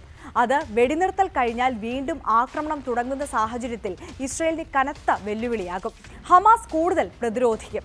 അത് ഒഴിവാക്കുക തന്നെയാകും ബെഞ്ചമിൻ നെതന്യാഹുവിന്റെ പദ്ധതി. അതുകൊണ്ട് ഹമാസിന്റെ അന്ത്യം കാണാതെ ഇനിയൊരു ഇടവേളയ്ക്ക് ബെഞ്ചമിൻ നെതന്യാഹു തയ്യാറാകില്ല എന്ന് വേണം കരുതാൻ. യുഎയിലെ ഹൈന്ദവ വിശ്വാസികളുടെ പ്രിയപ്പെട്ട ബർദുബായിലെ ശിവക്ഷേത്രം അടയ്ക്കുകയാണ്. ഈ വർഷം അവസാനത്തോടെ ബർദുബായ് ശിവ ടെമ്പിൾ കോംപ്ലക്സ് അടയ്ക്കുമെന്ന കാര്യം ക്ഷേത്രം ഭാരവാഹികൾ സ്ഥിരീകരിച്ചു. ജബലലിയിൽ പുതിയ ക്ഷേത്രം വിശ്വാസികൾക്കായി തുറക്കുന്നതോടെയാണ് ബർദുബായിലെ ക്ഷേത്രം അടയ്ക്കുന്നത്. ശിവരാത്രി അടക്കമുള്ള ആഘോഷ സമയങ്ങളിൽ ആയിരക്കണക്കിന് ഹൈന്ദവ വിശ്വാസികൾ എത്തിയിരുന്നതാണ് ബർദുബായിലെ ശിവക്ഷേത്രം. 7.5 പതിറ്റാണ്ടിന്റെ ചരിത്രമുള്ള യുഎയിലെ ബർദുബായ് ക്ഷേത്ര സമുച്ചയം ജനുവരിയിൽ അടയ്ക്കുകയാണ്. ബർദുബായ് ശിവമന്ദിറും ഗുരുദ്വാരയും ഉൾക്കൊള്ളുന്ന സിന്ധി ഗുരുദർബാർ ക്ഷേത്ര സമുച്ചയമാണ് ജനുവരി 3 മുതൽ പ്രവർത്തനം നിർത്തുന്നത്. ജബൽ അലിയിൽ പുതിയ ക്ഷേത്രം തുറക്കുന്നതിന്റെ ഭാഗമായാണ് ബർദുബായിലെ ക്ഷേത്ര സമുച്ചയം അടയ്ക്കുന്നത്. ഇനി യുഎഇയിലെ ഹൈന്ദവ വിശ്വാസികൾക്ക് പ്രാർത്ഥനയ്ക്കായി ജബൽ അലിയിലെ ക്ഷേത്രത്തിൽ എത്താം. ബർദുബായ് ക്ഷേത്രം അടയ്ക്കുമെന്ന് നേരത്തെ തന്നെ സോഷ്യൽ മീഡിയയിൽ വാർത്തകൾ ഉണ്ടായിരുന്നു. ഇക്കാര്യം സ്ഥിരീകരിക്കുകയാണ് ക്ഷേത്ര കമ്മിറ്റി ചെയ്യുന്നത്. ഗൾഫ് ന്യൂസിനോടാണ് ക്ഷേത്രം അടയ്ക്കുന്നതും പുതിയ ക്ഷേത്രം തുറക്കുന്നതോടെ അവിടെ പ്രാർത്ഥനയും പൂജയും നടത്താമെന്നും ക്ഷേത്ര കമ്മിറ്റി തലവൻ വാസു ഷറഫ് വ്യക്തമാക്കിയത്. ജനുവരി 3 മുതൽ പുതിയ ജബൽ അലി ക്ഷേത്രത്തിൽ എല്ലാ ദർശനങ്ങളും പൂജകളും നടത്താം. ഇത് സംബന്ധിച്ച് ക്ഷേത്ര പരിസരത്ത് നോട്ടീസ് നൽകിയിട്ടുണ്ട് എന്നും അദ്ദേഹം പറഞ്ഞു. 1958 സ്ഥാപിതമായ ശിവമന്ദിർ കോംപ്ലക്സ് മീനാ ബസാർ പ്രദേശത്താണ് ഇത്രയും കാലം പ്രവർത്തിച്ചിരുന്നത്. വാരാന്ത്യങ്ങളിൽ 5000-ഓളം ആളുകൾ ബർദുബായ് ക്ഷേത്രം സന്ദർശിക്കാറുണ്ട്. ആഘോഷവേളകളിൽ എണ്ണം 100,000 വരെയായി ഉയരും. ഇവിടം വളരെ തിരക്കേറിയതാണ് എന്നും ജനക്കൂട്ടത്തെ നിയന്ത്രിക്കുന്നത് പലപ്പോഴും വെല്ലുവിളിയാണെന്നും ഷറഫ് പറഞ്ഞു. 2022 ഒക്ടോബറിൽ പുതിയ ഹിന്ദു ക്ഷേത്രം ദുബായിൽ ഔദ്യോഗികമായി തുറന്ന ശേഷം പഴയ ക്ഷേത്രം പൈതൃക സ്ഥലമായി നിലനിർത്തുന്നതിനെക്കുറിച്ച് ചർച്ചകൾ നടന്നിരുന്നു. ദുബായിലെ ഹൈന്ദവ വിശ്വാസികൾ ഏറെ വർഷമായി പ്രാർത്ഥനകൾ നടത്തിയിരുന്ന സ്ഥലമാണ് ബർദുബായിലെ ക്ഷേത്ര സമുച്ചയം. ബർദുബായ് നഗരമധ്യത്തിലുണ്ടായിരുന്ന ക്ഷേത്രവുമായി ദുബായിലെ മലയാളികൾ അടക്കമുള്ള ഹൈന്ദവർക്ക് വളരെ അടുത്ത ഹൃദയബന്ധമാണ് ഉണ്ടായിരുന്നത്. ശിവരാത്രി സമയത്ത് നിരവധി പേരാണ് ഇവിടെ എത്തിയിരുന്നത്. ക്ഷേത്രത്തോട് ചേർന്ന് നിരവധി പുഷ്പവ്യാപാരികളും പൂജാസാധനങ്ങൾ വിൽക്കുന്ന സ്ഥാപനങ്ങളും ഉണ്ട്. ശിവക്ഷേത്ര സമുച്ചയത്തിനടുത്ത് ശ്രീനാഥ്ജി ഹവേലി കൃഷ്ണക്ഷേത്രവും ഉണ്ട്. ഈ ക്ഷേത്രം ഇവിടെ തന്നെ തുടർന്നും ഉണ്ടാകും. 1902 വിശ്വാസികൾക്കായി തുറന്നതാണ് ഈ കൃഷ്ണക്ഷേത്രം. മറ്റു വാർത്തയിലേക്ക്. ക്രിസ്തുമസിനെ വരവേൽക്കാൻ UK ഒരുങ്ങിക്കഴിഞ്ഞു. വ്യാപാര സ്ഥാപനങ്ങളിൽ വലിയ തിരക്കാണിപ്പോൾ. UKയിലെ പല പ്രദേശങ്ങളും വർണ്ണാഭമായ ലൈറ്റുകൾ കൊണ്ട് നിറഞ്ഞിരിക്കുകയാണ്. ക്രിസ്തുമസിനെ വരവേൽക്കാൻ ലോകമൊരുങ്ങി, വിപണികളും സജീവം. ക്രിസ്മസ് പാപ്പയുടെ രൂപത്തിലാണിപ്പോൾ ചോക്ലേറ്റുകൾ. കുട്ടികൾക്കായുള്ള പല മിഠായികളും ചുമപ്പും വെള്ളയും നിറത്തിൽ. ക്രിസ്മസ് പാപ്പയുടെ ആകൃതിയിലാണ് പല ഉൽപ്പന്നങ്ങളുടെയും വിൽപ്പന. ഇതോടൊപ്പം ബുക്കുകൾ, ബാഗുകൾ എല്ലാത്തിനും ക്രിസ്മസ് മയം. ശക്തമായ തണുപ്പിനെ അതിജീവിച്ച് തദ്ദേശീയരോടൊപ്പം മലയാളികളും ക്രിസ്തുമസിനെ വരവേൽക്കാനുള്ള തയ്യാറെടുപ്പിലാണ്. യൂറോപ്പിൽ ജോലിക്കായും വിദ്യാഭ്യാസത്തിനായും എത്തുന്നവരും ക്രിസ്മസ് ആഘോഷങ്ങളിലേക്ക് കടക്കുകയാണ്. വർഷങ്ങളായി UKയിൽ സ്ഥിരതാമസമാക്കിയവർ കുടുംബസമേതവും മലയാളി അസോസിയേഷനുകൾ വഴിയും ക്രിസ്മസ് ആഘോഷിക്കാനുള്ള തയ്യാറെടുപ്പിലാണ്. വീടുകളിൽ സ്റ്റാറുകളും ക്രിസ്മസ് ട്രീകളും ഒരുക്കുന്ന തിരക്കിലാണ് ഇപ്പോൾ ഇവർ. മലയാളി സംഘടനകളും അവരുടേതായ രീതിയിൽ കൂട്ടായ്മയിലെ കുടുംബങ്ങളെ പങ്കെടുപ്പിച്ചുകൊണ്ട് കരോളും അതിനോടൊപ്പം ക്രിസ്മസ് കലാപരിപാടികളും സംഘടിപ്പിക്കുന്നുണ്ട്. വീടുകളിൽ മധുരവിതരണവും ഉണ്ണിയേശുവിന്റെ സ്തുതിഗീതങ്ങൾ പാടിയും ആഘോഷങ്ങൾ കൊഴുക്കുകയാണ്. ഐക്യത്തിന്റെ ഒത്തുകൂടലാക്കി ഇക്കൊല്ലത്തെ ക്രിസ്മസിനെ മാറ്റുകയാണ് UK മലയാളികൾ. KA Nisar, London. മണ്ഡലകാലം പകുതിയോടടുക്കുമ്പോഴും അടിസ്ഥാന സൗകര്യങ്ങളുടെ കുറവിൽ വീർപ്പുമുട്ടി ശബരിമല ഇടത്താവളമായ സത്രം. പമ്പയിലും നിലയ്ക്കലിലും തിരക്ക് വർദ്ധിച്ചതോടെ കാനനപാതയിലൂടെ സന്നിധാനത്തെത്താൻ കൂടുതൽ ആളുകൾ സത്രത്തിലേക്ക് എത്തിത്തുടങ്ങി. തീർത്ഥാടകർക്ക് വിരിവെക്കുന്നതിന് പോലുമുള്ള സൗകര്യങ്ങൾ ഇവിടെ പരിമിതമാണ്. കഴിഞ്ഞ മണ്ഡലകാലത്തെ അപേക്ഷിച്ച് വണ്ടിപ്പെരിയാർ സത്രത്തിൽ ഭക്തർക്കായി പരിമിതമായ ഒരുക്കങ്ങൾ മാത്രമാണ് നടത്തിയിട്ടുള്ളത്. മുമ്പ് സത്രത്തെ പ്രധാന ഇടത്താവളമായി ഉയർത്തുന്നതിനുതകുന്ന പ്രവർത്തനങ്ങൾ നടത്തുമെന്ന് ദേവസ്വം മന്ത്രി പ്രഖ്യാപിച്ചിരുന്നു. എന്നാൽ ഒന്നും നടപ്പായില്ല. പമ്പയിലും നിലയ്ക്കലും തിരക്ക് വർദ്ധിച്ചതോടെ തീർത്ഥാടകർ കൂടുതലായി സത്രത്തിലേക്ക് എത്തിത്തുടങ്ങിയിട്ടുണ്ട്. വിരിവെക്കുന്നതിനായി 2 ഇടങ്ങൾ മാത്രമാണ് സത്രത്തിൽ ഒരുക്കിയിട്ടുള്ളത്. ശൗചാലയ സൗകര്യങ്ങളും പരിമിതമാണ്. ദേവസ്വം ബോർഡിന്റെ ശൗചാലയങ്ങൾ ഇതുവരെ തുറന്നു നൽകിയിട്ടില്ല. എല്ലാ വർഷത്തിന് പറഞ്ഞേക്കാൾ വളരെ ദുരിതം പിടിച്ച ഒരു യാത്രയായിരുന്നു. ഇപ്പോഴും നമ്മളെ പത്തനംതിട്ട തൊട്ട് ഇങ്ങോട്ട് തന്നെ വണ്ടിയിലെല്ലാം ബ്ലോക്കായി പല വഴിയിൽ കിടന്നാണ് ഞങ്ങൾ ഇവിടെ എത്തിയത് തന്നെ. അപ്പോൾ ഇവിടെ എത്തിയപ്പോൾ ഒരു 10 മിനിറ്റ് ലേറ്റായി. അങ്ങനെ നമുക്ക് പിന്നെ ഇന്ന് ദർശനത്തിന് പോകാൻ പറ്റാത്ത അവസ്ഥയായി. 2:10 പോയി. 2 മണി വരെ ഇവിടെ നിന്ന് കയറ്റി വിടുള്ളൂ എന്ന് പറഞ്ഞാൽ അങ്ങനെ ഞങ്ങൾ ഇവിടെ കുടുങ്ങി. ഇന്നിപ്പോൾ ഇനിയിപ്പോൾ രാവിലെ ഇവിടെ നിന്ന് പോകാനുള്ള തീരുമാനത്തിലാണ് ഞങ്ങൾ നിൽക്കുന്നത്. അതേസമയം സത്രത്തെ പ്രധാന ഇടത്താവളമാക്കുമെന്ന പഴയ പ്രഖ്യാപനം വീണ്ടും ആവർത്തിക്കുകയാണ് ദേവസ്വം മന്ത്രി. ഞാൻ ഇന്നലെ ഇടുക്കി കളക്ടറുമായിട്ട് സംസാരിച്ചിട്ടുണ്ടായിരുന്നു. ദേവസ്വം ബോർഡിനോടും പറഞ്ഞിട്ടുണ്ട്, അവരാണ് ചെയ്യേണ്ടത്. അപ്പോൾ ഇടുക്കി കളക്ടർ ആവശ്യമായിട്ടുള്ള നടപടി സ്വീകരിക്കാമെന്ന് പറഞ്ഞു. പ്രധാന ഇടത്താവളം ആക്കണം. ഇപ്പോൾ ഓരോ ഇടത്താവളങ്ങളെ പണി ഇങ്ങനെ നടന്നുകൊണ്ടിരിക്കുക. ഇടത്താവളങ്ങളാക്കി അത് നമ്മുടെ സത്രം ഏറ്റവും പ്രധാനപ്പെട്ട ഒരു ഇടത്താവളമാക്കി മാറ്റാൻ വേണ്ടിയുള്ള ഇടപെടൽ നടത്തും. ഇതുവരെ 24,373 പേരാണ് സത്രം വഴി കാൽനടയായി സന്നിധാനത്തെത്തിയത്. തിരക്ക് വർദ്ധിക്കുന്ന സാഹചര്യത്തിൽ വരും ദിവസങ്ങളിൽ കൂടുതൽ തീർത്ഥാടകർ സത്രത്തിലേക്ക് എത്തുമെന്നാണ് കണക്കുകൂട്ടുന്നത്. ഇവിടെ എത്തുന്നവർക്ക് സന്നിധാന യാത്ര അല്പം കടുപ്പമായേക്കും. ന്യൂസ് 18 ഇടുക്കി. ടിപ്പുവിന്റെ ചരിത്ര ശേഷിപ്പുകൾ തേടി പുരാവസ്തു വിഭാഗം പാലക്കാട് തൃത്താലയിലെത്തി. കൂറ്റനാട് പള്ളിക്ക് സമീപമുള്ള കോട്ടയിൽ പുരാവസ്തു വകുപ്പ് ഉദ്യോഗസ്ഥർ പരിശോധന നടത്തി. നിരവധി ചരിത്ര ശേഷിപ്പുകൾ കണ്ടെത്തിയ തൃത്താലയിൽ മ്യൂസിയം യാഥാർത്ഥ്യമാക്കണമെന്നും ആവശ്യമുയരുന്നു. കൂറ്റനാട് പള്ളിക്ക് സമീപമുള്ള വലിയ പറമ്പിലാണ് കിടങ്ങും കൊത്തുപണികളുമുള്ള കല്ലുകളുമായി കോട്ട നിലകൊള്ളുന്നത്. നൂറ്റാണ്ടുകളുടെ പഴക്കം കണക്കാക്കുന്ന നിർമ്മിതികൾ ടിപ്പു സുൽത്താന്റെ പടയോട്ടകാലത്തെ ശേഷിപ്പുകളായാണ് ചരിത്രം പറയുന്നത്. പ്രദേശം സംരക്ഷിച്ച് ചരിത്രം കണ്ടെത്താനുള്ള പരിശ്രമത്തിലാണ് അഡ്വക്കേറ്റ് രാജേഷ് വെങ്ങാലിലും പട്ടാമ്പി ഗവൺമെന്റ് സംസ്കൃത കോളേജിലെ ചരിത്ര അധ്യാപകൻ ഡോക്ടർ രാജനും. കഴിഞ്ഞ മേയിൽ പദ്ധതി പ്രദേശം സന്ദർശിച്ച വേളയിൽ കണ്ടെത്തിയ ചില ശേഷിപ്പുകളും കൊത്തുപണികളുള്ള കല്ലും സ്ഥലത്തിന് ചുറ്റുമുള്ള വലിയ കിടങ്ങുകളുമെല്ലാം ടിപ്പു സുൽത്താന്റെ പടയോട്ടകാലത്ത് ഉപയോഗിച്ചിരുന്നതായ സൂചനയായി കണക്കാക്കി. തുടർന്ന് നടന്ന അന്വേഷണത്തിൽ ടിപ്പുവും പടയാളികളും ഇവിടെ താമസിച്ചിരുന്നതായും അവരിൽ മരണപ്പെട്ടവരെ സമീപത്തെ പള്ളി ഖബറിൽ അടക്കം ചെയ്തിരുന്നു എന്നുമുള്ള വിവരങ്ങൾ ലഭിച്ചു. ശേഖരിച്ച വിവരങ്ങൾ വെച്ച് പുരാവസ്തു വകുപ്പുമായി ചർച്ച നടത്തി. ഇതിന്റെ അടിസ്ഥാനത്തിൽ തൃശൂർ ആർക്കിയോളജിക്കൽ മ്യൂസിയത്തിന്റെ ചാർജുള്ള ആതിര ആർ പിള്ളയുടെ നേതൃത്വത്തിലുള്ള ഉദ്യോഗസ്ഥർ സ്ഥലത്ത് പരിശോധന നടത്തി. നിരവധി നന്നങ്ങാടികളും ചരിത്ര ശേഷിപ്പുകളും ലഭിച്ച മണ്ണാണ് തൃത്താലയുടേത്. പന്തിരികുല പുരാവൃത്തവും കട്ടിൽമാടവും നിലകൊള്ളുന്ന ഇടമായ തൃത്താലയിലെ ചരിത്രശേഷിപ്പുകൾ സംരക്ഷിക്കാൻ വേണ്ട നടപടികൾ ഉണ്ടാകണമെന്നും ആവശ്യമുയരുന്നുണ്ട്. കൂറ്റനാട് വലിയ പള്ളിക്ക് തെക്ക് വശത്തായിട്ടുള്ള ഏകദേശം 1 ഏക്കറിൽ താഴെ ഉള്ള ഭൂമി ചാലിശ്ശേരി പഞ്ചായത്തിൻ്റെ വില്ലേജിൻ്റെ പരിധിയിലാണ് വരുന്നത്. കാരണം ടിപ്പു സുൽത്താൻ റോഡ് എന്നെല്ലാം നമ്മൾ കേട്ടിട്ടുണ്ടായിരിക്കും. പ്രധാന പാതകൾ തന്നെ ടിപ്പു ഉണ്ടാക്കിയ പാതകളാണെന്ന് പറയുന്നുണ്ട്. പല സ്ഥലങ്ങളിലും പല ആക്രമണങ്ങളും ടിപ്പു നടത്തിയെന്ന് പറയുന്നുണ്ട്. എന്തായാലും ഇതെല്ലാം നമുക്ക് കൃത്യമായ ഈ വാങ്മൊഴികളല്ലാതെ മറ്റ് ചരിത്രമായ രേഖകൾ വളരെ പരിമിതമാണ്. ചരിത്രശേഷിപ്പുകൾ മ്യൂസിയമായോ മറ്റോ സംരക്ഷിക്കാൻ കഴിഞ്ഞാൽ തൃത്താലയിലെ ടൂറിസം മേഖലയ്ക്കും വലിയ മുതൽക്കൂട്ടാകുമെന്നാണ് പ്രതീക്ഷ. വരും ദിവസങ്ങളിൽ കൂടുതൽ പരിശോധനകളും അന്വേഷണവും നടത്തി ചരിത്ര യാഥാർത്ഥ്യം പുറത്തു കൊണ്ടുവരാനുള്ള ഒരുക്കത്തിലാണ് ചരിത്രാന്വേഷകരും പുരാവസ്തു വകുപ്പ് ഉദ്യോഗസ്ഥരും. ന്യൂസ് 18 പട്ടാമ്പി.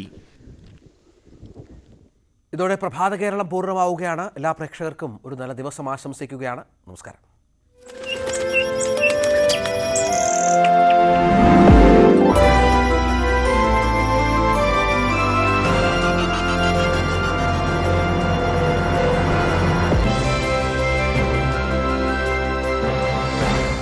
ഈ പരിപാടി നിങ്ങൾ